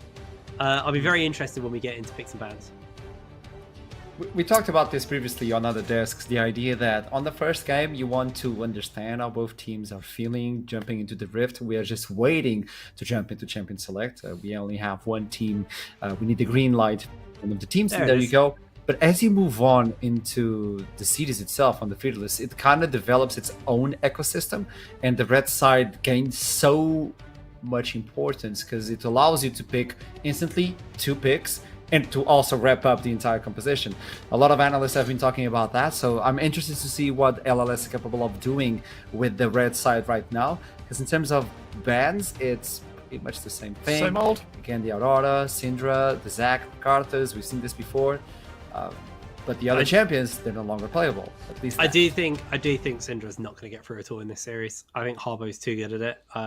It's incredibly strong in the meta. It's also technically flexible. So Camille has jumped from second rotation to first here from light side's bans. Worth noting. This could just be a Renekton blind. Would you first pick Renekton? No, it's Udyr they banned last game, so they go for the Udyr for Malice. Yeah. Who do you sync up with Udyr? I actually don't know who they're syncing Rako onto. I mean, obviously he can't play the Galio. He does have the Orianna up and available if he wants to take that. So he could just go down that road. We know he plays that one. Gwen getting picked up with the Cassante. Now, I don't like these two picks together because Gwen's technically a flex and you can take a top or jungle. But with this, they've revealed that Gwen is definitely going jungle. So Ruddy now moving over. Oh, Nata instantly built. That is actually one That's a flex. Nata's signatures, but Built can also play this. So really nice little flex pick. And actually the Vayne into into Winter top lane. That is going to be a brutal matchup if they go into that. Other side, Ruddy now looking for their final pickup. Again, potentially playing with flexes here. Hovering a couple of options. They do lock in the Hui. Like the Hui a lot. Interested to see if that goes. I feel like that's a Rako champ. He likes mages. So it most likely will be that. And moving over to the final pick. Even so, again, having the opportunity of a double flex here with Vayne bot top and Hui mid bot is just really nice. If this gets locked in, obviously you look into the Corki and you instantly say, well, this is going to be mid. It's kind of flex. We have been seeing a lot of Corkis on the bot side as an AD carry. If you pair it up with some sort of engage, and you have a lot of them, Alistar has been removed from one team, Rel from the other one, but you still have the Leona. You have the Alistar ready for LLS if they want to pair it up. So at least we have some possible flex. I'm not going to say it's a flex, but it's a possible one. Moving up to the second rotation, do you look into the top side? Because you're now wondering, well, is this Vayne Nata or is this Built? Yeah, that's what makes it scary, because you could look towards like a Renekton ban and then suddenly the Vayne goes up. Looks like they opted out of a ban for the side of Light side, so they're looking to keep things open. The Ashe gets removed from the side of Ruddy. Now looking towards that final ban from Light side. They could honestly just trim the support pool and take the Rel away. They can't play it, so it's not denying themselves. I think the Rel's a fine ban here. You could then just handshake the Alistar for yourself or the Leona if you want to pick up an engage support. What are they lacking? I mean, they have frontline, they have AP, they have AD. You could also just go like Ziggs bot lane. They go for the Varus. I like that because, again, I think they know that this is potentially a Vayne top lane. So they're just denying Nata. Last ban coming in from the side of Ruddy. So with the Ashe ban, they may just pinch another ADC. Ezreal up and available as well, which we do see a lot of ADCs pulling out. So that could just get banned off here. Hatoris hasn't actually shown it. Oh, Jhin, yeah, of course. And yeah, Jin's there too. I forget about Jhin. Hatoris hasn't played Jhin in this tournament either, but I mean, it's one of those champs popped off on it. Oh yes. I mean, it's one of those champs you kind of expect everyone can play though. Yeah, exactly. Alrighty, well, moving on to light side now. What they're going to be picking up as their fourth pick. The support, mostly. Feel like a support is the best pickup here because you keep your options open on where this Corki's going. And then you also get an idea of where everything else is going to be going. Go to the Kalista. So I'm going to make the assumption this is just going to be like an Alistar. What support is so good that you leave it to R5 in this situation, though? I suppose if you see so you could just go Alistar knowing that it's not going to get picked by Ruddy, and you don't mind showing your hand on what's going where. Braum? I'm liking Braum here. Braum's quite good as well, actually. Ruddy could also just go Zyra Khan. Nope, they're going Ezreal. They switch off. So Hui mid, Vayne top, Ezreal ADC. It's a very different comp from what we saw in Ruddy game 1. The difference is they don't actually really have any safe engage. They also don't really have a front line here, so they're going to have to lock in some front line in their support. Rel obviously banned away from the side of light side. And no way do they lock that in. No. They're just playing with our hearts here. They're going to go Rel. Okay. Yeah, you have to go Rel. For a minute, I thought that Sona was locked in. And I'm very glad they didn't, because you would have been an incredibly squishy team. Yeah. Point still kind of stands. I mean, Udyr, I'm assuming this is going to be like a tank Udyr, not like a full damage version. I think he's going for the Yashes first, for the Leandris, and then for the Vamp. Yeah, so that makes sense. It takes some time in order to get tankish. But there you go, another tank on the other side. That's the Nautilus. You have a front line, but you know that Cassandra is going to be bullied. The bot lane is going to be interesting as well. You have a lot of clear, a lot of poke from afar. When you look into both teams, Ruddy and NLS, we skipped this on the previous game, but I want to highlight it right now from both of you. Starting with you, Brackish, I want to know who's going to take this one. I want to know and why. I need explanation. The onus of I need to be execution. biased. The onus of execution is very much on Ruddy this game, because if Built messes up and falls behind, yes, you've got the Vayne inevitability, but there could just be a point in this. Yeah, there could be a world where Vayne never becomes relevant. Now, with that in mind, the game we just saw, I'm still going to give it to them, but Lightside definitely have angles and inroads to make that difficult. Both teams have a lot of damage. There's a lot of damage that can come down, so this is going to be a very bursty heavy fight. I like this Ezreal for Nada because it allows him to reposition on a dime. I think Ruddy just looked vastly better in game 1. I think Lightside are really going to have to get it together for this game, and that's why I'm leaning Ruddy for this game, but they're a lot squishier, they're a lot easier to punish, and we saw Ruddy mess up a little bit, and they survived mostly due to their front lines all being very tanky, so if they play that last game like they did this one with those little mistakes, it's way easier to punish and cash in on the kills. So it's a dicey one for both teams. Let's roll it and toss it to the casters as they are waiting to jump into the game itself. Initialize and Foxtrot, how are you doing? Dropping foxes, apparently. Why Foxtrot, by the way? Out of interest, do you just enjoy the thought of dropping animals? Is you that kind of monster? I love animals. They're fantastic. So, okay, yeah, sure, if we're going to get onto this. So, God, I was I do 14. that. I was Yeah. 14, playing World of Warcraft, yeah, and the hardest part of creating characters, as we all know, think of a name, I was like, ooh, I know this really funny song by Bloodhound Gang. It's called Foxtrot Uniform Charlie Kilo. Is it? No, it's not. It's called Foxtrot Uniform Charlie Kilo. But I was dumb. Still am, but I was back then too. So I thought it was Foxtrot, boom, Bob's your uncle, Barrington. Genius. Foxtrot The was Foxtrot born. law. That's it. That's the one. Is The this rest a is double history. 5-man stack? Maybe we could have some history on the Rift with some level 1 shenanigans. Everyone's sitting in that top lane bush, but you do this to ensure the Vayne has a crap start. You won't have the ward there. They won't find the Vayne sitting in wait, but now their enemy jungle has been invaded and warded out, and this Gwen could be face checking a lot of Ruddy members. She could be, but I think Ruddy's going to face check Gwen.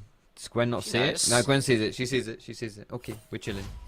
But now she's going to have a bit of a suboptimal start. What does she do? She's going to have to reset potentially and play for a different side of the map. But if she wants to do that, she needs to do it now. No, just she's vision and there. running She away. walks over Nah, the they're coming ward. back. They're coming back. They know. Ooh. Oh, Gwen.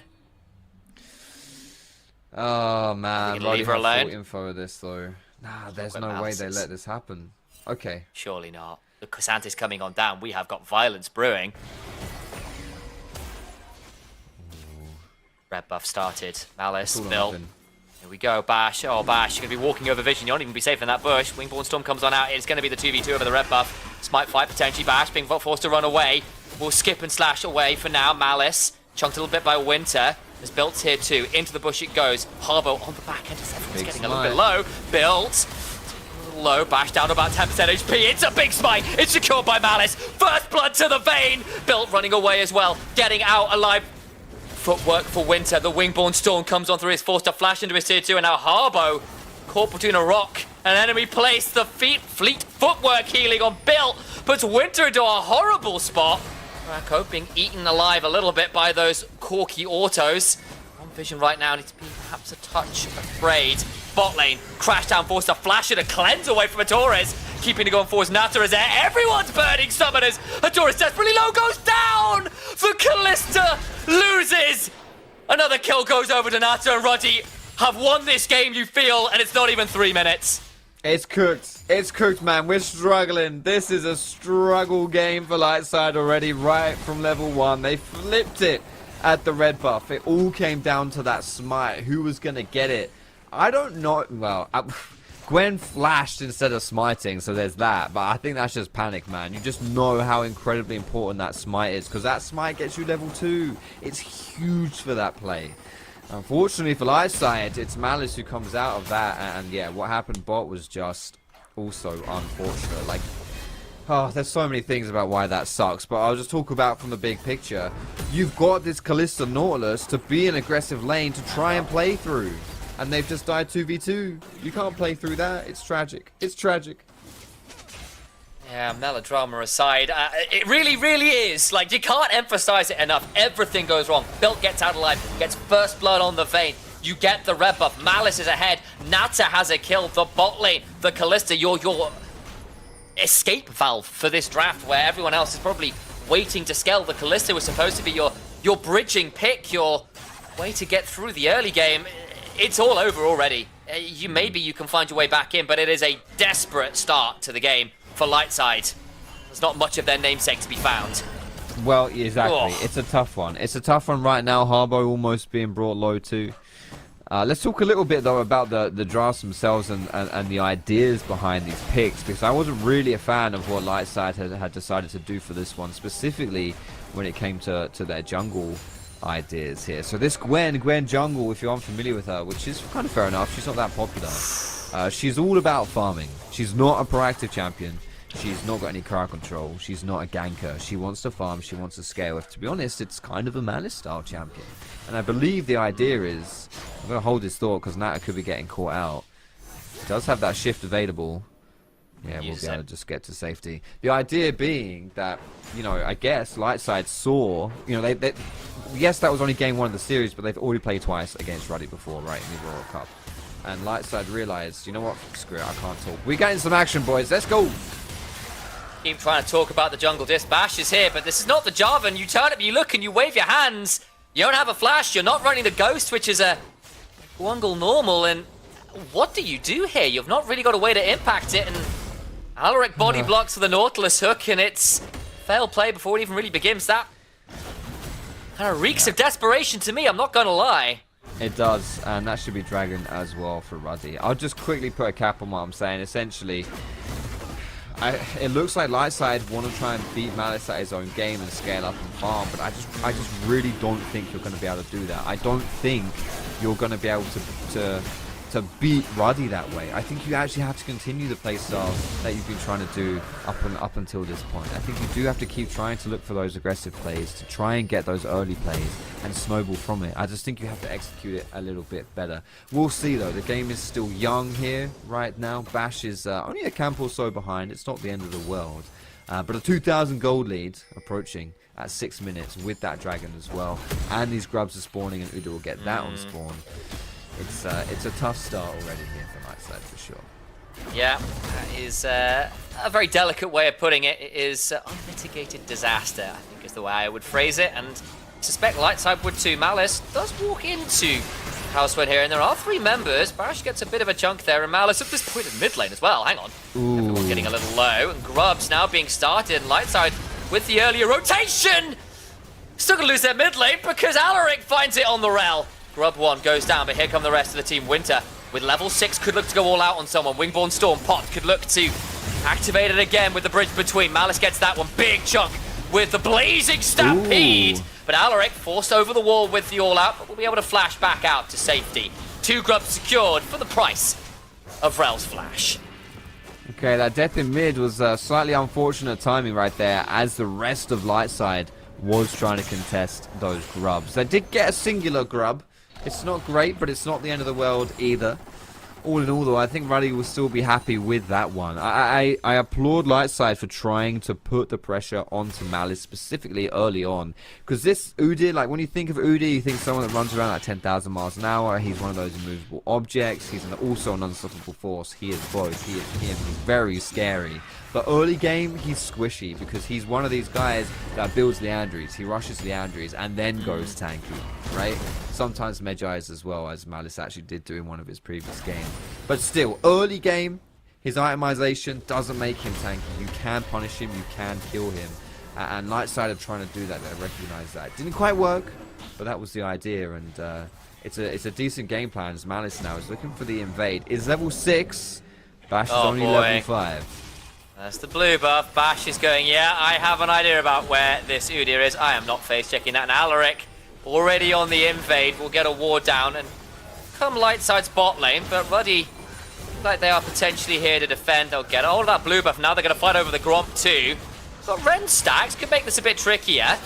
At least get secured by the Callista at least. True Shot Barrage comes across. The hook onto Alaric. Could be turned around. Gwen into the backline. Fate's Call keeps the support alive. Wingborne Storm not going to quite secure the kill. But wait, I lie, of course it does. As Nata flashes for that True Shot. And the Arcane Shift and everything else ensures a very swift double kill for Ruddy's bot lane. Not missing a single ability, it feels like. Yeah, max range Natter as well right there. He's got the aim hacks locked in. 3 kills for Ruddy on that exchange. They did lose the Grom. They did. Lightside decided to focus on that, and Bash did pick it up. But, I mean, I personally, I'm not a pro player, but I would rather have the 3 kills on my team than the chunky frog in my back pocket. So, very good right here. 7 kills at 9 minutes right here for Ruddy. You know, last game number 1 was a bit slower. This one absolutely not, as Winter. We could get a dive here. Bill's pretty just low. Dead.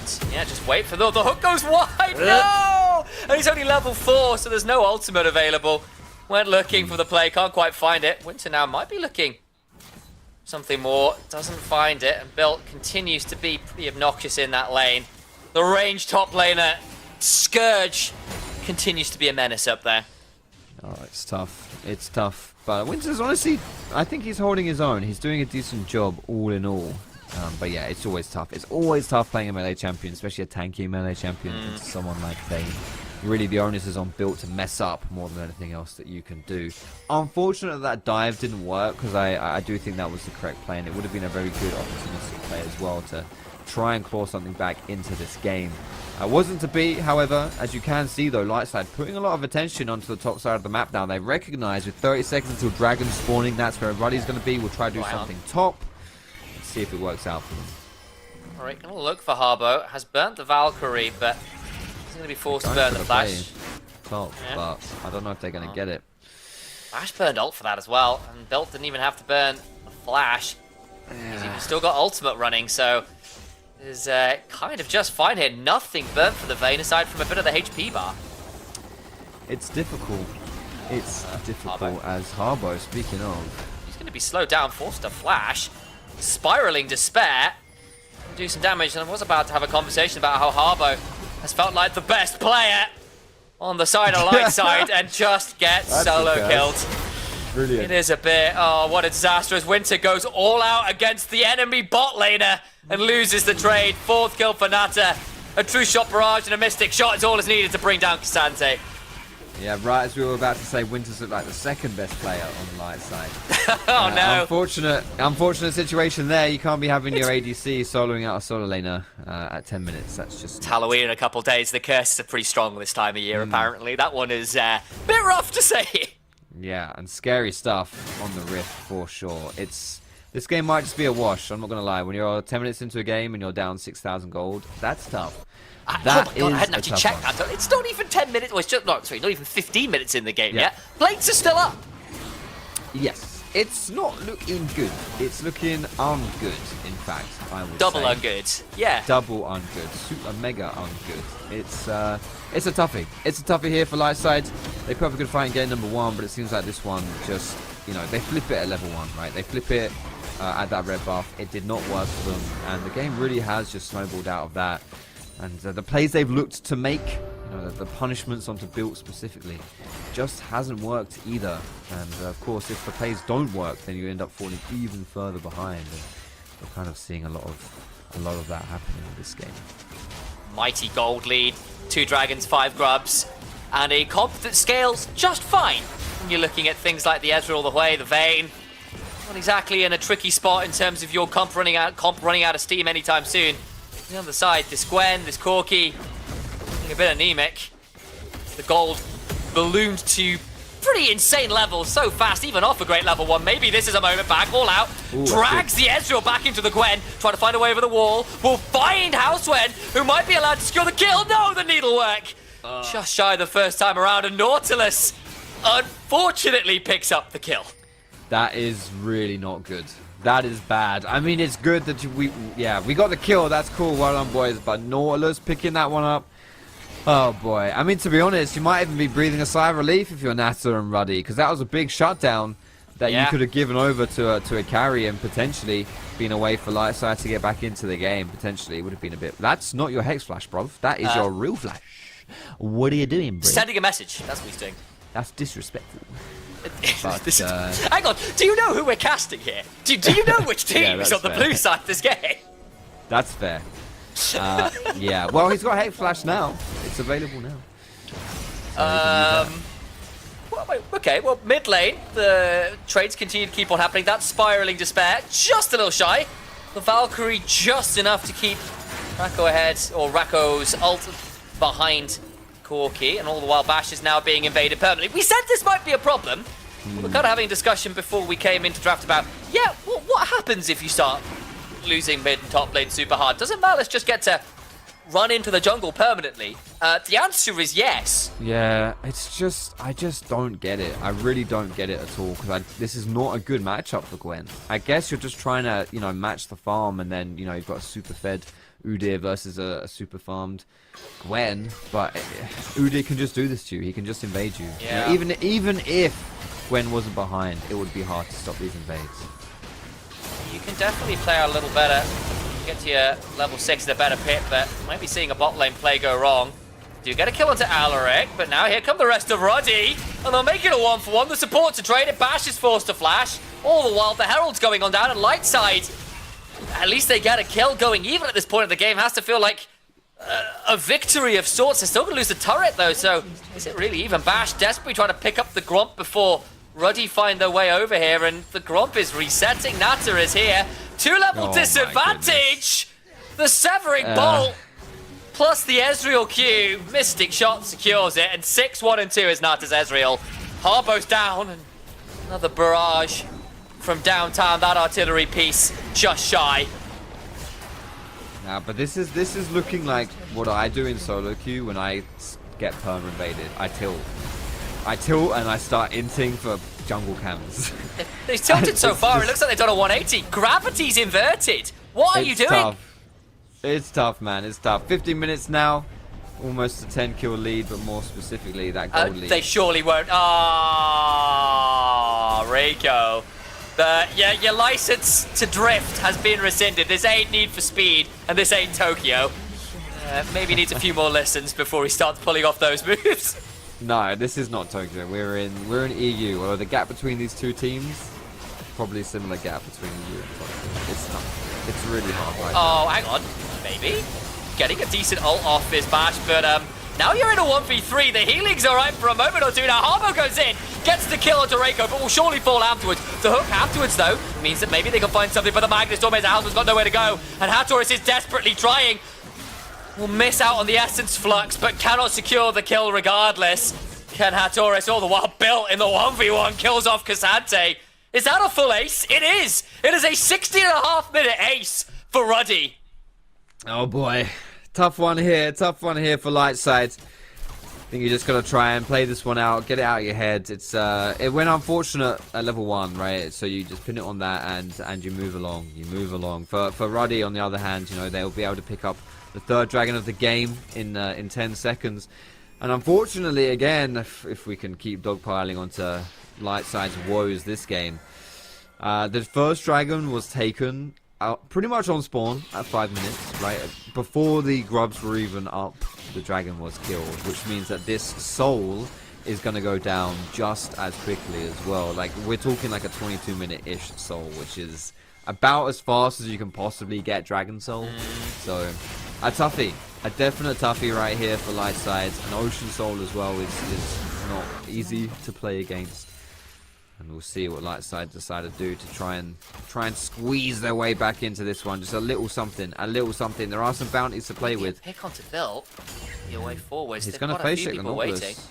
Yeah, Gwen can get over the skip and slash. There's the face check.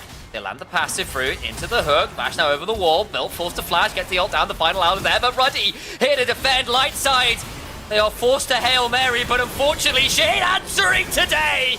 Ruddy can do no wrong. And they find another kill. A desperation play goes wrong. Harbo desperately trying to reset. Should get that reset off, teleport bot lane from Winter, but Built is kind of already there. Sorry, teleport from Built, I apologize, but Winter looking like he might be getting melted. It's the wrong time of year for you, apparently, man. Has taken down about 10% HP, and that's Built without the ultimate, by the by. Tough. It continues to be tough. I don't know what you do. I mean, I'm kind of out of things to talk about. I'm trying to break down this game and talk about things, but there's literally you hope nothing. Ruddy overplay. The game is over. At this point, you are playing to maybe find something. You've got to play the small percentage and hope Ruddy overplay, and you've been known to do that once or twice before.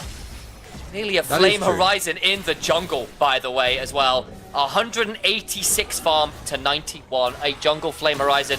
A 4-level jungle lead as Malice lives up to his namesake. He is the monster in the night. It is a B-side horror movie with all the blood and fake gore you can ask for. They'll get a kill back. Harbo gets that. But also Nata is taking no prisoners. It's Style Boys. He's looking for the quadra kill in the jungle. And somehow, someway, of course, the Nautilus picks up another shutdown on the Ezreal.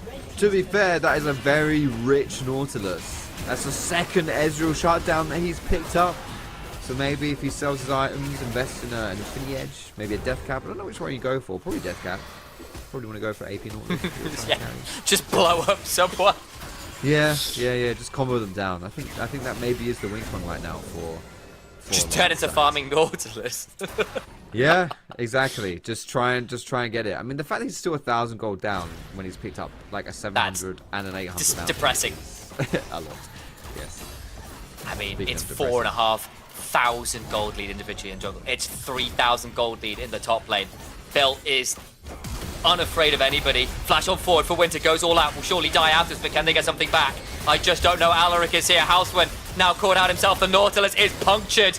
Yeah, you might be 1,000 gold behind, but unfortunately you're just providing more gold to the rest of the team.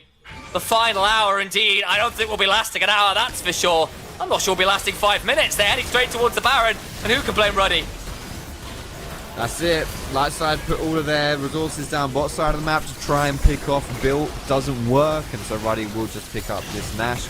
I mean, to be fair, if you're light side, you kind of assume Ruddy's just got it anyway, but yeah, that's going to be going down. Bash looking for the steal, almost gets it. The timing is right. A respectful attempt. Yeah, not too bad, but alas, wasn't to be. Alas, gasp again. You don't blame him for looking at all. It is a tough game to be the Gwen. Caught at one item now for 10 minutes, whereas you've got 3 items and a fully stacked Dark Seal and 3 boots. Malice will be backing. You feel like that is a Medjai's, no doubt, knowing how this man plays. Yeah, the only bad thing is he's not got a lot of time to stack it left. Built, I think, may have just inted. Will be likely giving over a shutdown. This time, finally, to a recipient who can use the kills. Again, proving to be perhaps the sole silver lining for this light side roster. Harbo will have to do nothing short of miraculous in this game, but we've lost one member, but Ruddy are undaunted. Even in a 5 versus 4, they barrel straight towards an Exorcist, the Wingborn Storm, and an Udyr that has picked up all the gold available. Ensures that 3 members fall in nothing short than the blink of an eye. Towards the Nexus turret they go, and Ruddy take no prisoners. Game 1 felt messy. Felt like maybe Lightside could have an angle. There was none to be found in this game. They flip at level 1, and the burger lands squarely on the floor. It has been disastrous. No bones about it for Lightside. Another kill, another moment that Ruddy can stick their foot deeper into the guts of Lightside. 2-0 for the team from London. Slightly one-sided here in game number 2. Like you mentioned, it was really that flip early on. Just did not work. It just did not work. Yeah, tough. Really tough right from the get-go, but huge credit to Ruddy's execution and their snowballing. They did so well that game to just keep the pressure up and to really put Lightside in the dirt. And that was not a fun game for the Gwen at all. I think she really just... Yeah, that was huge struggles. I didn't like the pick to begin with, but it was... Yeah. I mean, when your Cassante is getting solo killed by the enemy Ezreal, who goes 15-2, when the Udyr is Flame Horizon in the jungle, is 4 levels ahead. I mean, What on earth do you do? Fox, you've got like 10 seconds before you throw to a break, so give me something. Anything. 4 words. Go to game 3. You heard it from him.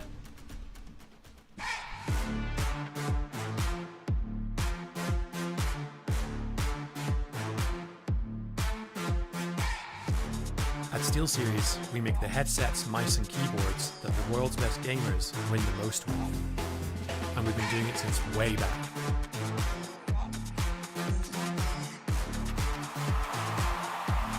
It's up to you how far you go, but whatever you do, go for glory.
This has got to be the biggest statement so far from a team on quarterfinals. Ruddy with a 2-0 with 25 kills in 21 minutes.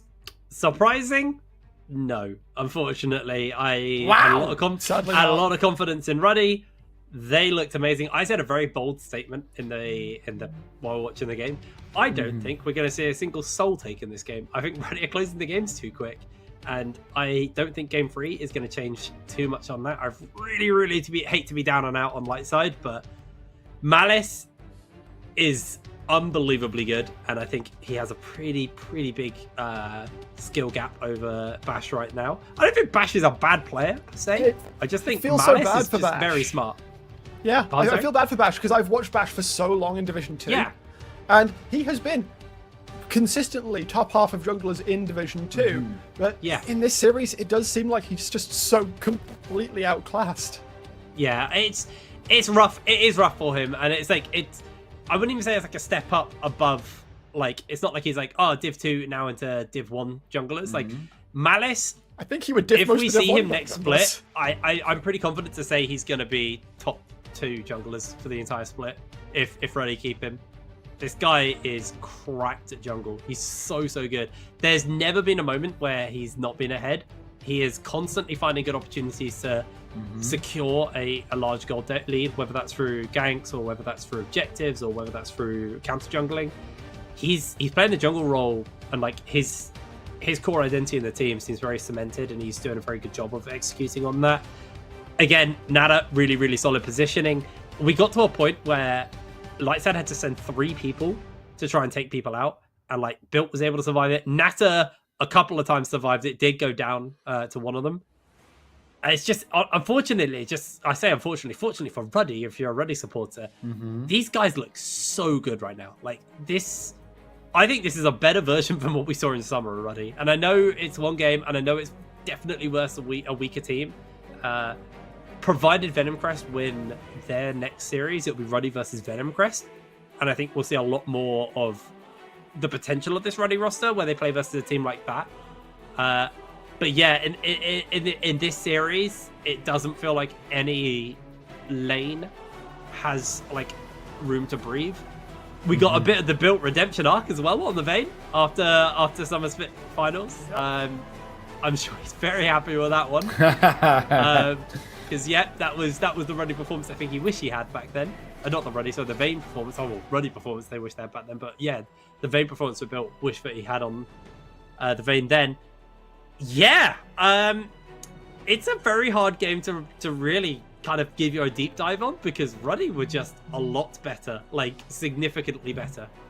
No, that's the deep dive. That's a deep dive. The fact that it That's a very was shallow so dive, one-sided. Yeah. No, it is what it is, and as a host, I like to watch a disc that is straight to the point. You don't cut around the point. It is what it is. LLS need to readapt the entire game plan if they want to take one home, and they have game 3 in front of them. They're going to pick red side yet again. We talked about this. Adapt.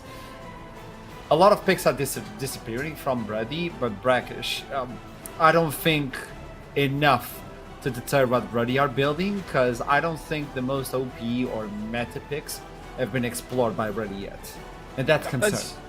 Yes, there are plenty of powerful picks that have yet to be procured by either team in this series. Yone still sitting around.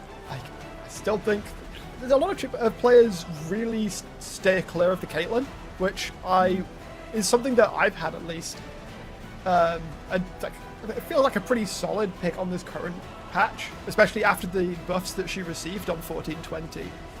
She's able to play from a range that a lot of teams can struggle to deal with. I mean, imagine a Caitlyn against that Game 1 Ruddy composition, where she's able to auto-attack from outside the viable engage range of pretty much the entire Ruddy comp.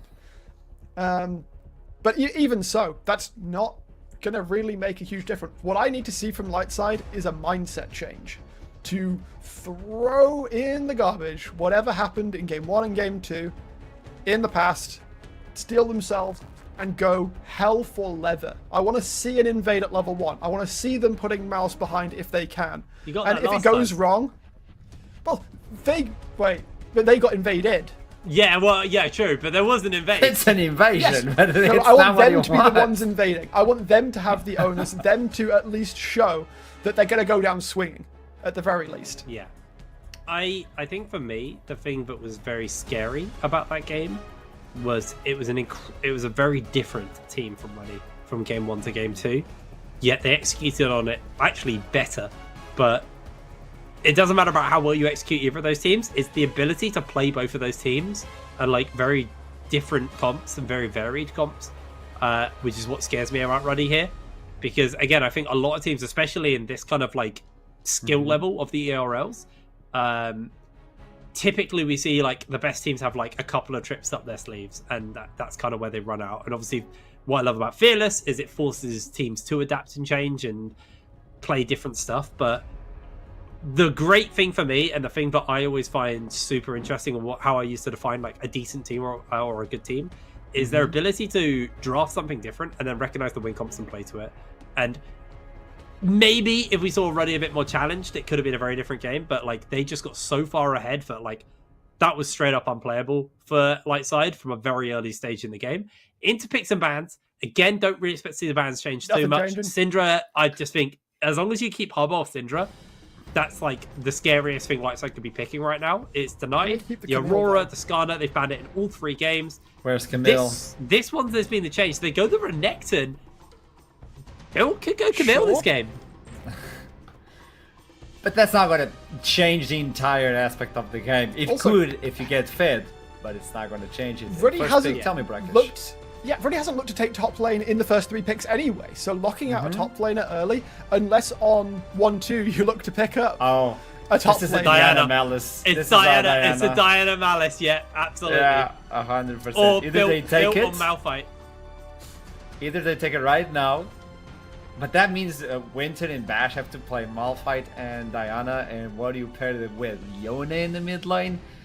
You can go Adi Vi, that's the stable one, and then you can lock in something for the top lane. But for Ruddy, do it. Just do it.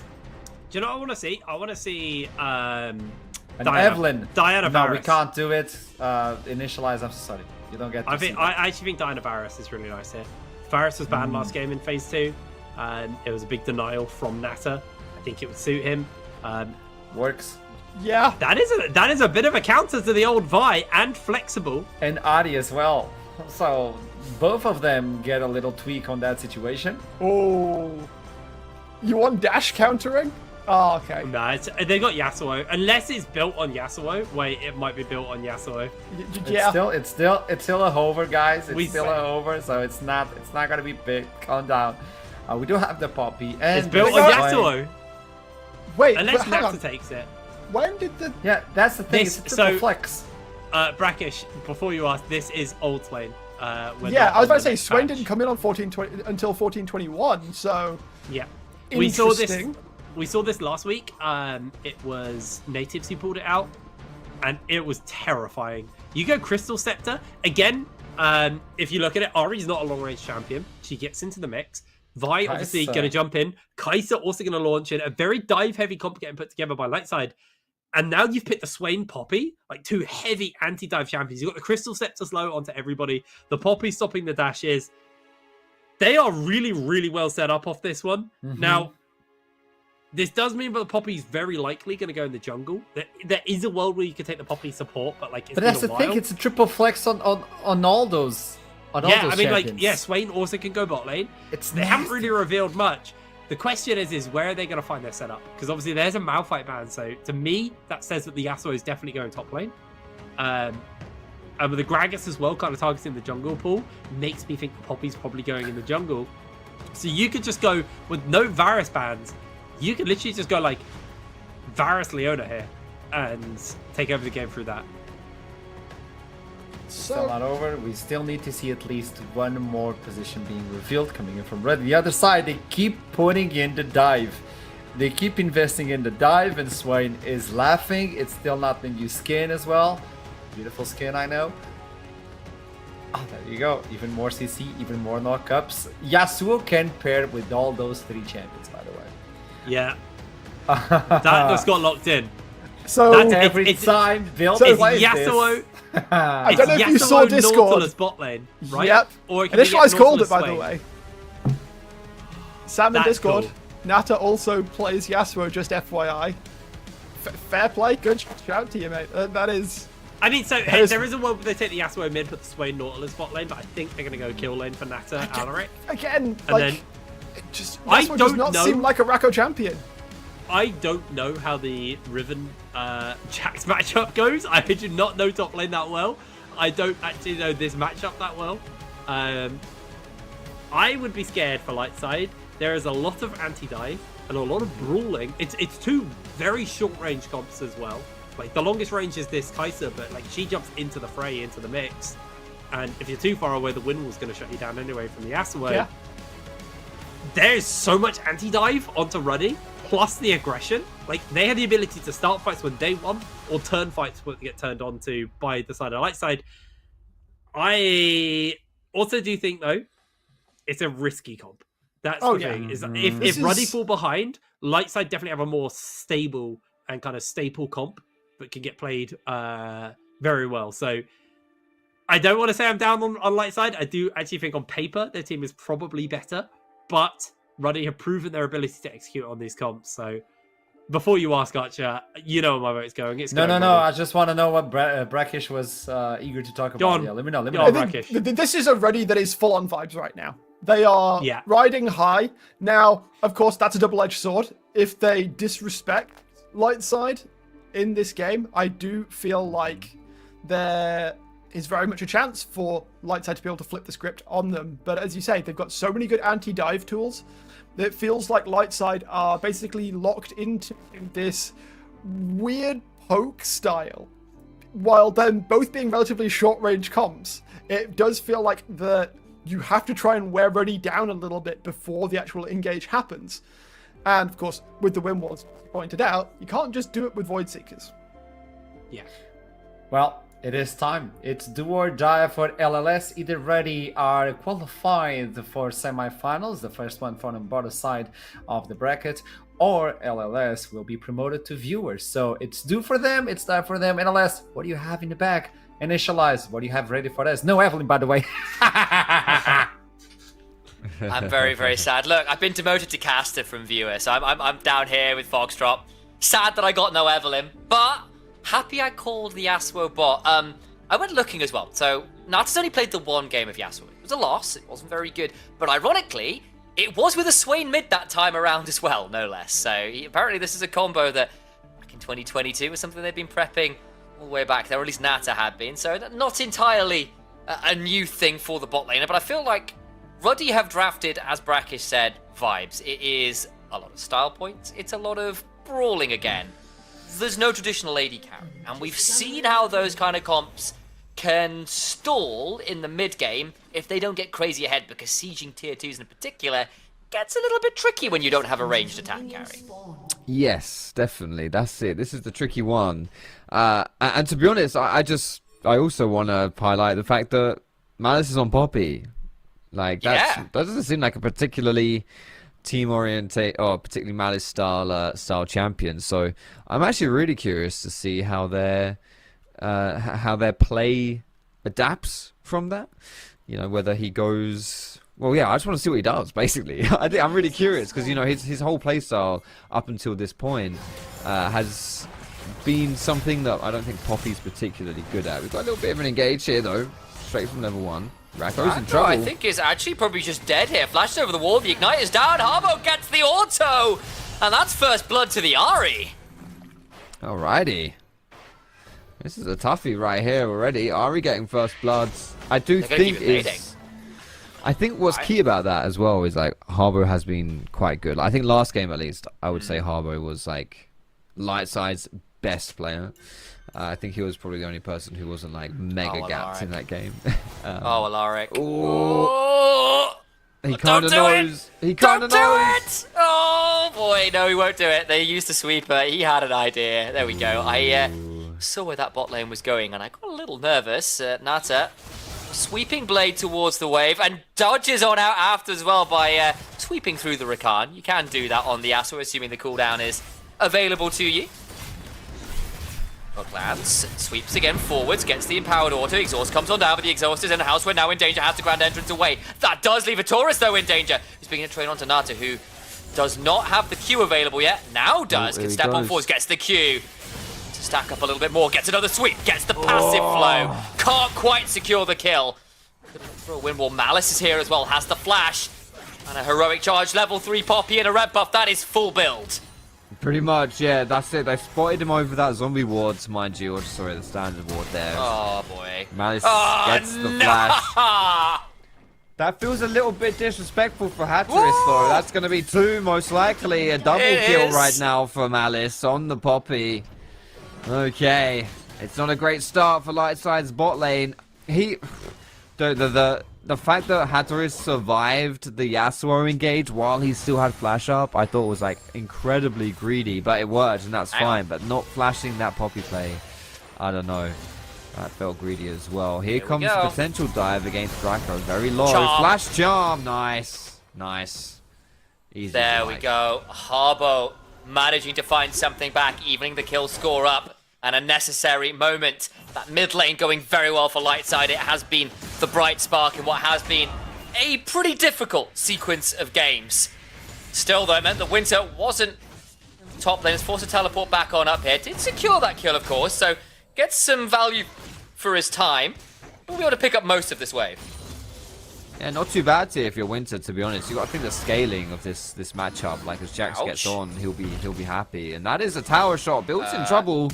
Yeah, I think there's going to be a flash available, and Built overplays trying to get the wave shoved in, and takes a turret shot, and he's dead to rights. Alrighty, Jax now with 2 kills. That could be problematic. As speaking of problems. Yeah, Houseburn gets the double knocker but is shoved away. We'll have a battle dance available, but Malice is holding on to the W, so there's nowhere to go.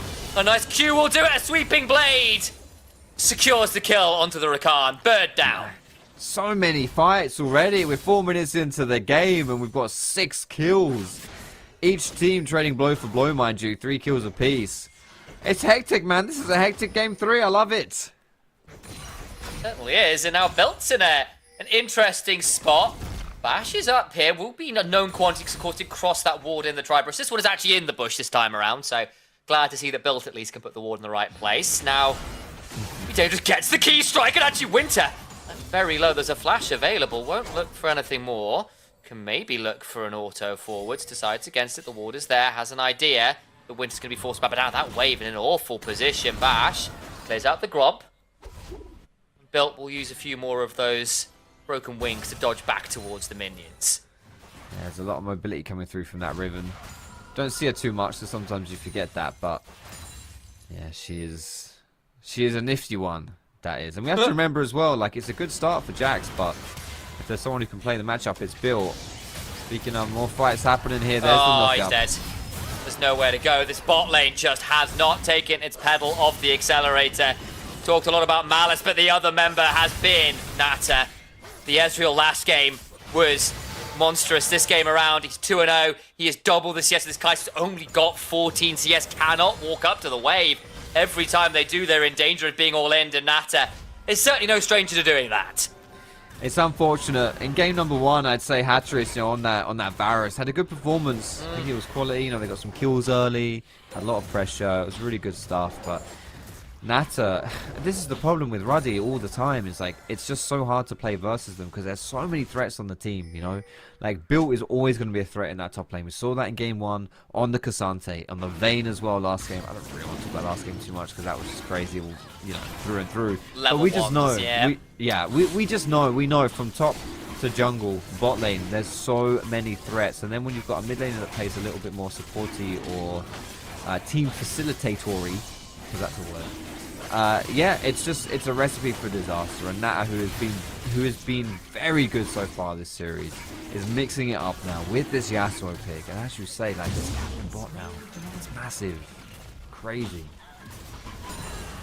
It is 1,000 gold lead there. You got a Rectrex for Taurus, and that's about it. On the other side, Berserk Greaves and a recurve done already. anyone who's played against Yasuo or Yone knows attack speed means a hell of a lot for that champion. Seeds the part 3 of the Broken Wings. Cassante learned his 3-part Q from someone a little bit older than he is in terms of the champion. Valor into key burst. Winter looks to get the counter-strike down, and there are 4 members here. Built now in potential danger. The Gleaming Core comes on out. Got the level 6 available. Good Valor away alongside those Broken Wings, and Built gets out to safety. Yeah, 4-man strong on that dive. If he wasn't able to get out of that knockup, Vi probably combos it. And Built gets into a lot of trouble. They are going to hang around still, though. Built has cancelled the reset. Still 3 members around. Yeah, I Is don't he know. gonna I get know you greedy? want this wave. They're trying to keep a tourist safe. Here comes the Nautilus, and now they can walk up. And I understand why they need to lane swap out. The problem is it's given so much time towards this Yasuo. You've got 3 grubs. Yeah. You're only getting a single play. Not easy, Harbo. Throw out the Orb of Deception, and the Never Move on the other side is just shy. Charm certainly is it. Nice chunk. Foxfire comes on through, and the Electrocute is there. Go down to about just under a half HP. Of course, this is a Swain. Always tanky, you think is the Ignite. Comes on down. They'll put the anti-heal in. Flash away. In they go with the damage. The W is there, though. Into the double knockup with the Keeper's Verdict. Harbo out of dashes. Flashes away. Flash on forwards. The Ignite comes on down, and Ari, even with the passive heal, cannot stay alive. Great little engage, though, for Ruddy. They collapse. It looked all tough for Racco on the Swain getting caught out, but Malice, Alaric, both waiting in the wings, eventually bringing Harbo down.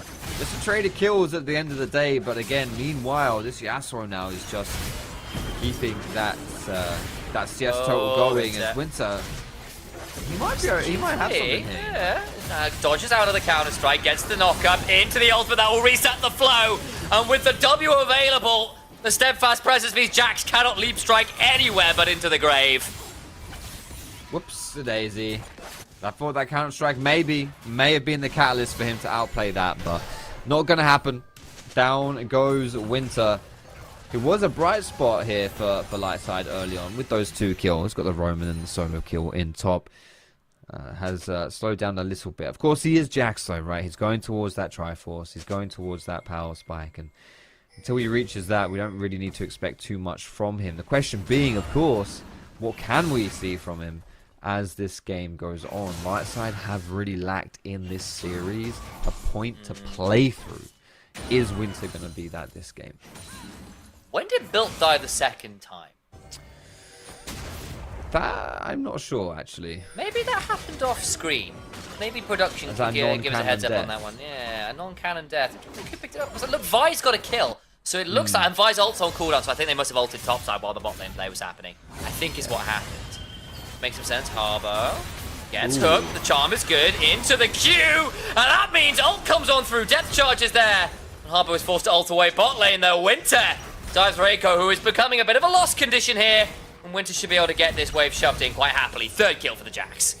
Ooh, yeah, Racco is he's struggling right now on this Swain, and yeah, this is great. This is so good for Winter. Gets the demolish hit for the plates. Fortunately for Ruddy, they'll be able to defend those plates with the collapse. But oh my goodness, Winter smelt something and then decided, nope, gonna go back in. I mean, Ruddy's a little bit low. They might potentially let this happen, leave it. Oh, but it's a good hook. Nice. Oh. Just about gets away with it. Nata face checks it, gets away with it, and the counter strike's not enough. And Nata gets a 3rd kill for the game. Ooh, it was close though, wasn't it? Like, if that hook doesn't land, the dredge line was very close to missing. It was just the tip, max range. I don't know if Winter wasn't expecting it either, because he does have his flash if he went to go for like a cheeky little outplay, but to be honest, I think that was just, it was close. It was very, very close, and most importantly now for that Jax, he does have the Triforce built up. He's going to be TPing back to bot side. Going to be tough to match in this 1v1 now. I feel like he could have retreated to the bush the moment he saw things coming, rather than dithering around, just teleport out, because the Nautilus wasn't going to get there in time to interrupt you. I think you were pretty able to get away there. Malice about to find a Jax in the river. The hammer shot comes on down, Smite is there, and the Rift Scuttle is secured. He's going to get an extra bit of farm for Malice. For the first time in a He's very, behind, very don't he? long time. Exactly, he is behind. Here comes his song battery. Charm comes on through, and yeah, dead to rights. Just like that. There's not really much more to be done there. Cease and desist leads to a very deceased Riven. 3rd death for the game. And They've renamed it, yeah. Yeah. That's old school, isn't it? They renamed that a long Assault ass time Battery ago. used to be the name of the vial. Yes, they have. They've gone forward to cease and desist. Which just, of Yeah. course, just makes me go cease and desist, because See, that's good, I like that. Yeah. Yeah, I'm Yeah. very easy to entertain on the whole, Foxy. No, that's good. At least it's not cyst and desist. That was good. Quite gross. I'm gonna fight! I'm gonna laugh at what's going on as Nata gives a shutdown over to the Kaiser, who's having a difficult game. Build's teleported in, that's the Q3 straight over the wall. The broken wings will be followed up with a killer instinct to Ruddy. Being run down into their own jungle. Malice gets over the wall, will throw up the keeper's verdict, looks to hit Harbo out, gets hit by the charmer. That means a flash on in from Winter. Means it is indeed what the Starks warned us about. Winter is coming, and Malice falls prey. Ruddy picking up the dragon, but the cost is 3 kills. Get that tower as well. Rako, actually, he's not got flash. Alaric is around, but is it enough to stop? I don't know. He's take a lot of damage here. In comes the RE. Damage comes on through, and Winter just bonks him. Goodbye, Rico. Goes down a 5th time this game, and Ruddy's solo lane is 0-4, 0-5. They're bleeding out. It's not good. It's not looking good for solos at all here, is it? I feel like Rako may have even got himself killed in that play because he yanked Winter towards him with the passive after he was locked down from the Nautilus. So let's see if Nat can come and save the day. Steel Tempest is available. Winter just needs to not get hit. Does so. Waiting up the counter strike. Here comes the rest of the team. The storm is wide. That's a problem. Wait! They've gone too deep. The Nautilus just died waiting for the play. 2 Nata seconds of misses vial. another Q3. Nata and waiting comes Malice, of course, as There well. it Trying to is. but now in comes the cease and desist. And the Yasuo dies again with a denting blow securing it. Winter still alive. Looking with a counter strike and a leap strike to bring down the hero with the hammer. And Lightside, finally for the first time this series, got a little bit of life to them. Absolutely, they're showing us why they're here in the playoffs. This is a fantastic sequence of plays and perfectly executed as well by the side of Lightside. Very nicely done. The solo laners really coming in clutch right here. A little bit over-aggressive from Ruddy, and the benefit for Lightside is all that crowd control they have to deal with the Yasuo. He had potential to pop off in that fight, but between the Vi and the Jax, it was just a little bit too much. Brings him low, and that's 14 kills in 14 minutes for Lightside, which is adding up to that 3,000 gold lead. We've known this of Ruddy. They can sometimes play their way into holes as much as into leads. A tale that we saw fairly regularly across the year. Slightly different roster, of course. The mid-jungle, different luck with Alex and Katurikan at the time.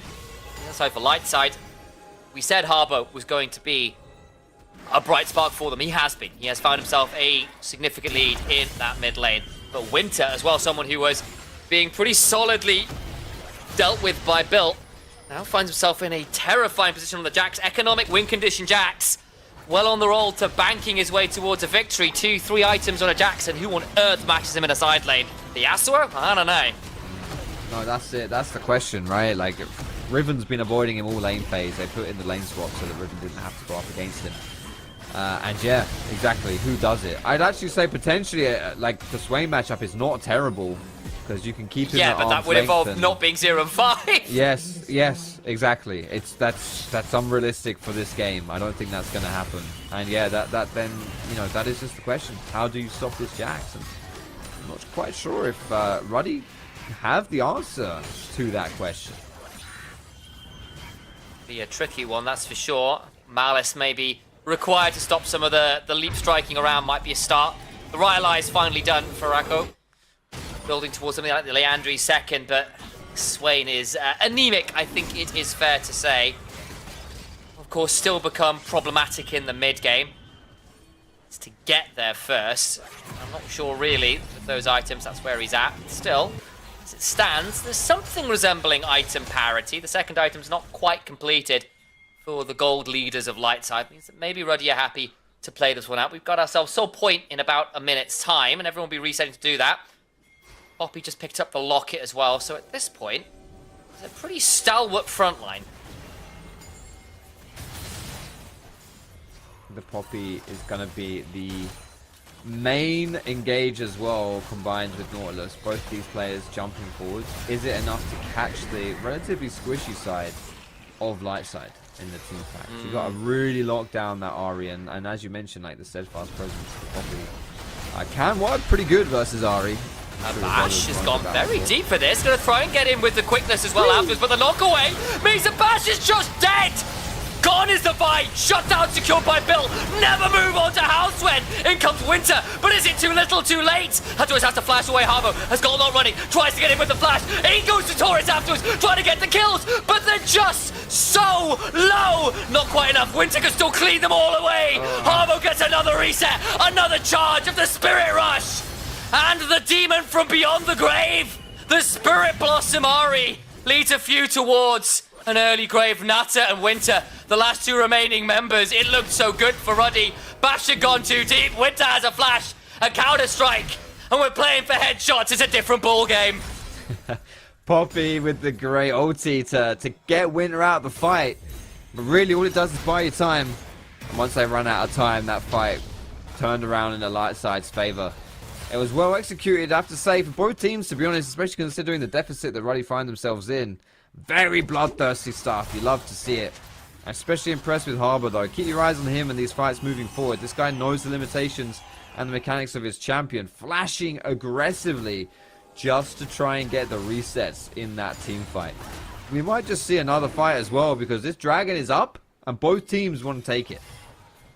So, want to do my due diligence as a member of the Hapgood clan and talk about the Ari build briefly. Malignance into Lichbane with a Dark Seal and Infantry. That's the correct build. Give me that damage, Ari. And especially because you are snowballing, it does mean that those squishier members, and it is a relatively squishy team, can get popped a little like that.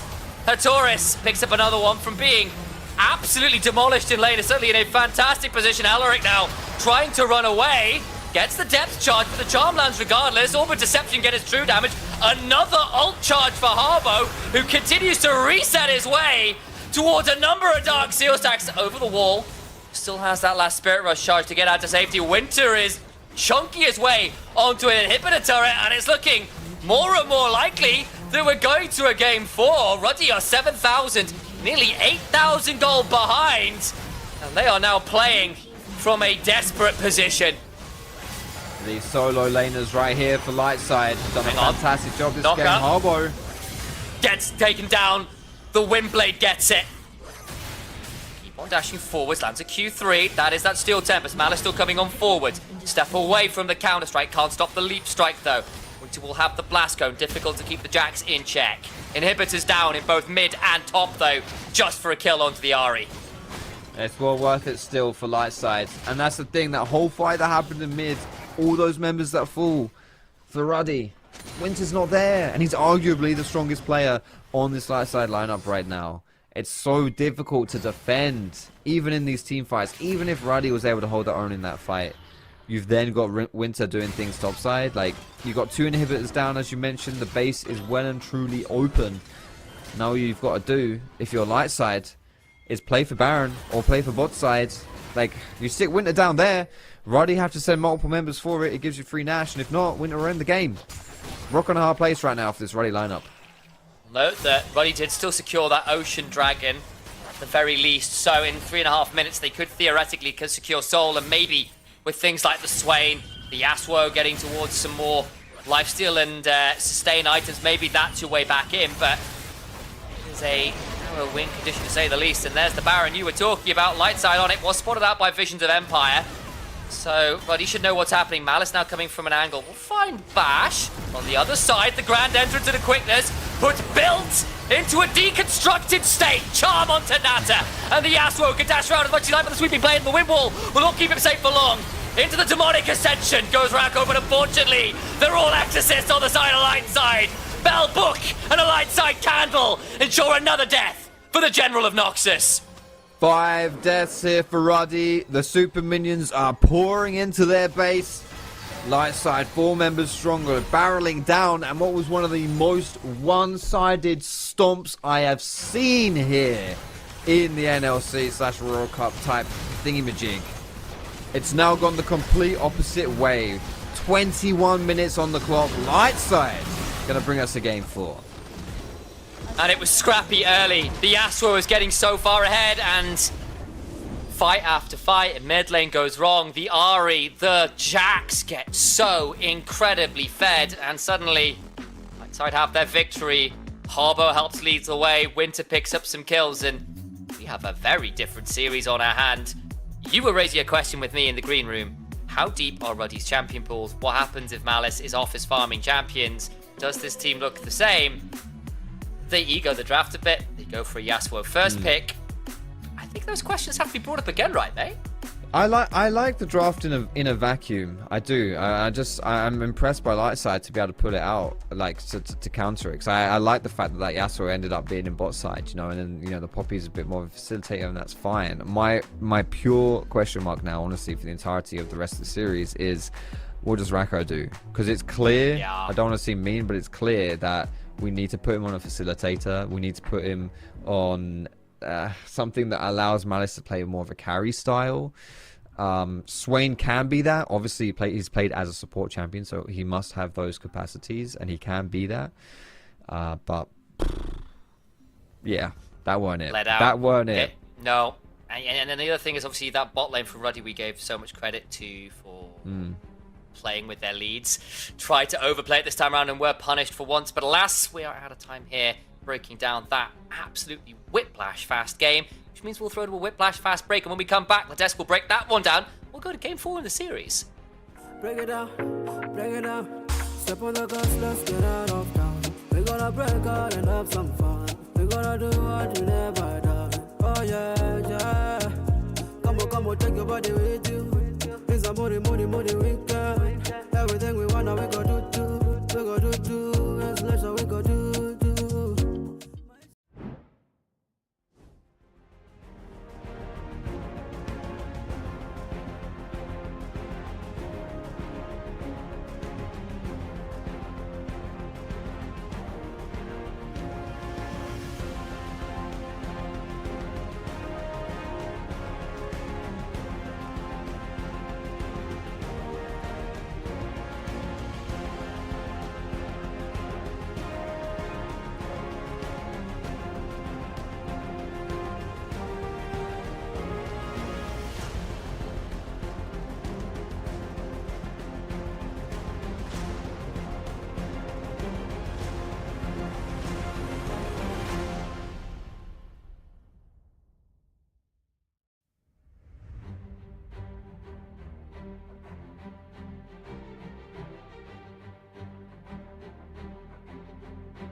When you play with the fire might bite back. Yeah, They burned them. Fire LLS that finally bites. showing their light. Yeah, the fire bites. That's a scary fire.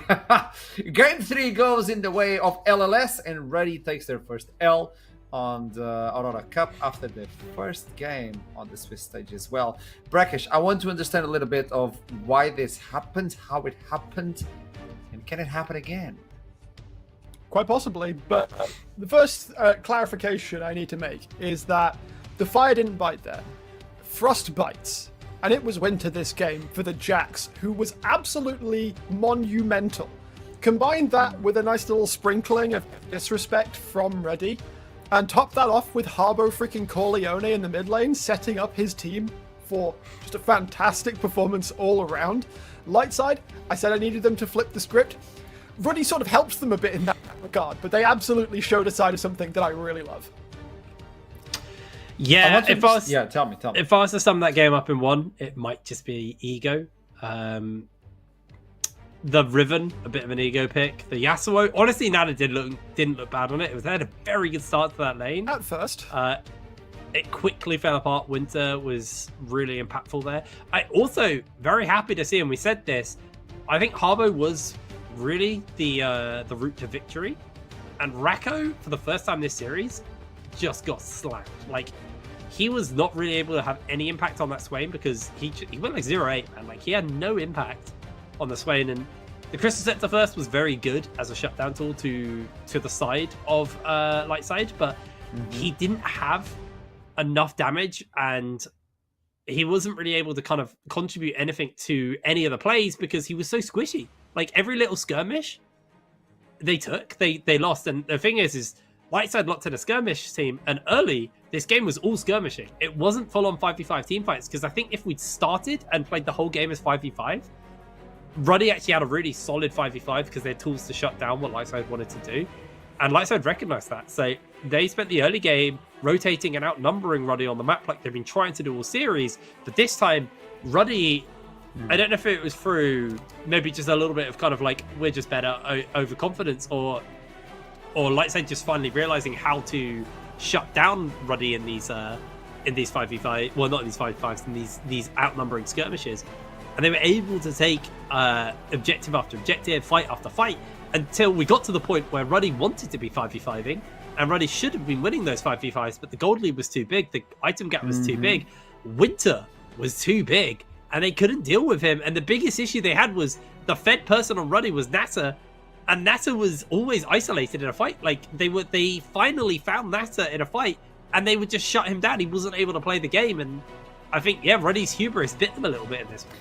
And I want to go back to what you both were saying about Winter, the fact that he was able to rotate, be proactive. I think the fact that LLS were capable of them being the ones forcing the plays and having a good understanding and not losing a lot of farm during said plays.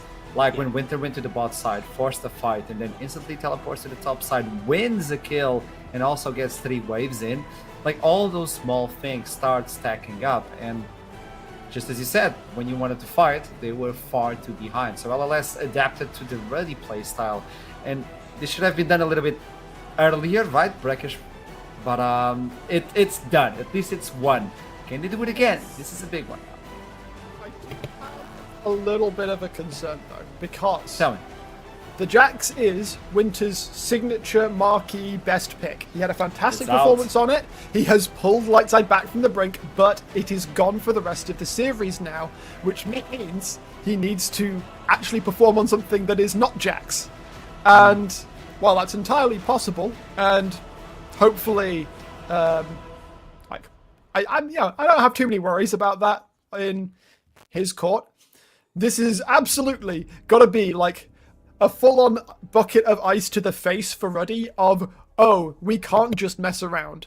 And I'm hoping Rako and Malice are just like, all right, boys, back to the drawing board, full standard, full simple. We walk this game through by numbers, do it completely by the book. And if it looks anything like game 1, game 2, Lightside might just not be able to deal with it.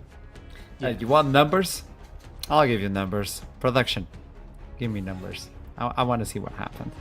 Oh no, they had a really good start. You can see Ruddy actually pulled the gold in their favor, and then it nosedived with a bunch of skirmishes. And it wasn't a long game. We've had none of these games have been very long. They've all been But this incredibly was the fast. fastest.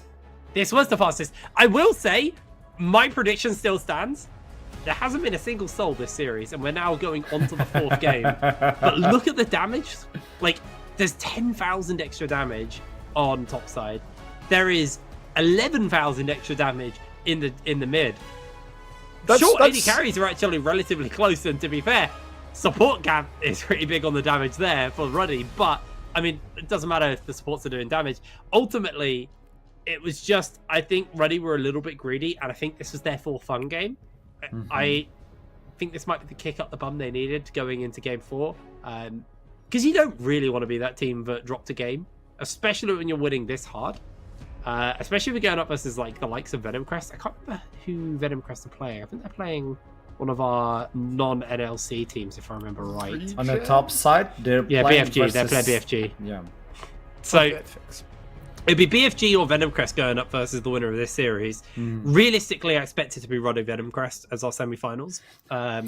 After this one, you still have the other quarterfinals tomorrow, and whoever wins from this one will fight the winner of today. Is that how that works? We're in the knockout stage.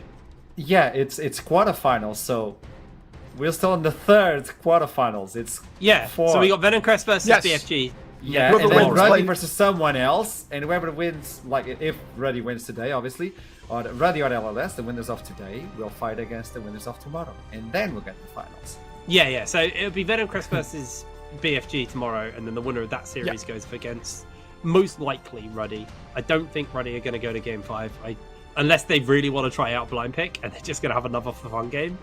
There is a world where like they want to have some experience on blind pick and give it a go, but then you're playing very close to the wire, and if you lose to light side in game 5 because you wanted to test blind pick, I mean, that's on you. That's a big mistake, and I don't think Ruddy want to do that. They don't want to be that team who goes to 5 games, because so far quarterfinals have been 3-1 and 3-0.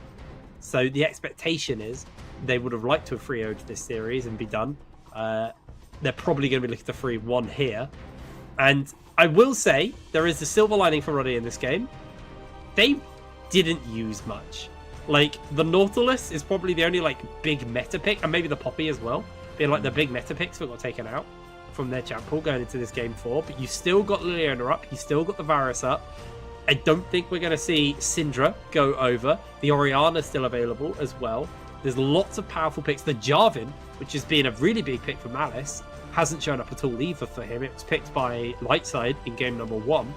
So I think this game is going to be Ruddy going, okay, step back. We're going to play a proper League of Legends team. We're not going to play for fun. We can't beat for fun. We have to play actual semi-seriously. I think it was just a bit of hubris. I think it was a little bit of ego getting in the way there. Built popped off on Vayne and he went, guys, I can pop off on Riven as well. Archer, you kept saying Built doesn't win on Riven, and that fact ended up being very truthful. It stands. Because I got a little bit too far with the redemption arc. You managed to redeem your Vayne. Leave Riven for another season, my dude. Like, maybe get some buffs first. We're getting a new Riven coming soon, so we're getting a new Riven soon, so you can try them there. On top of that, though, there is the world, of course. Light side, like as you said, the Ruddy didn't have to give up much. They went for the sort of non-serious comp. And light side, they had to use a lot of major picks. I already talked about Winter's Jax, but Harbo's Ari is also a big thing for them to lose. And so now going into this game 4 draft, it's very, very interesting to see what they've still got left in the tank. Yes.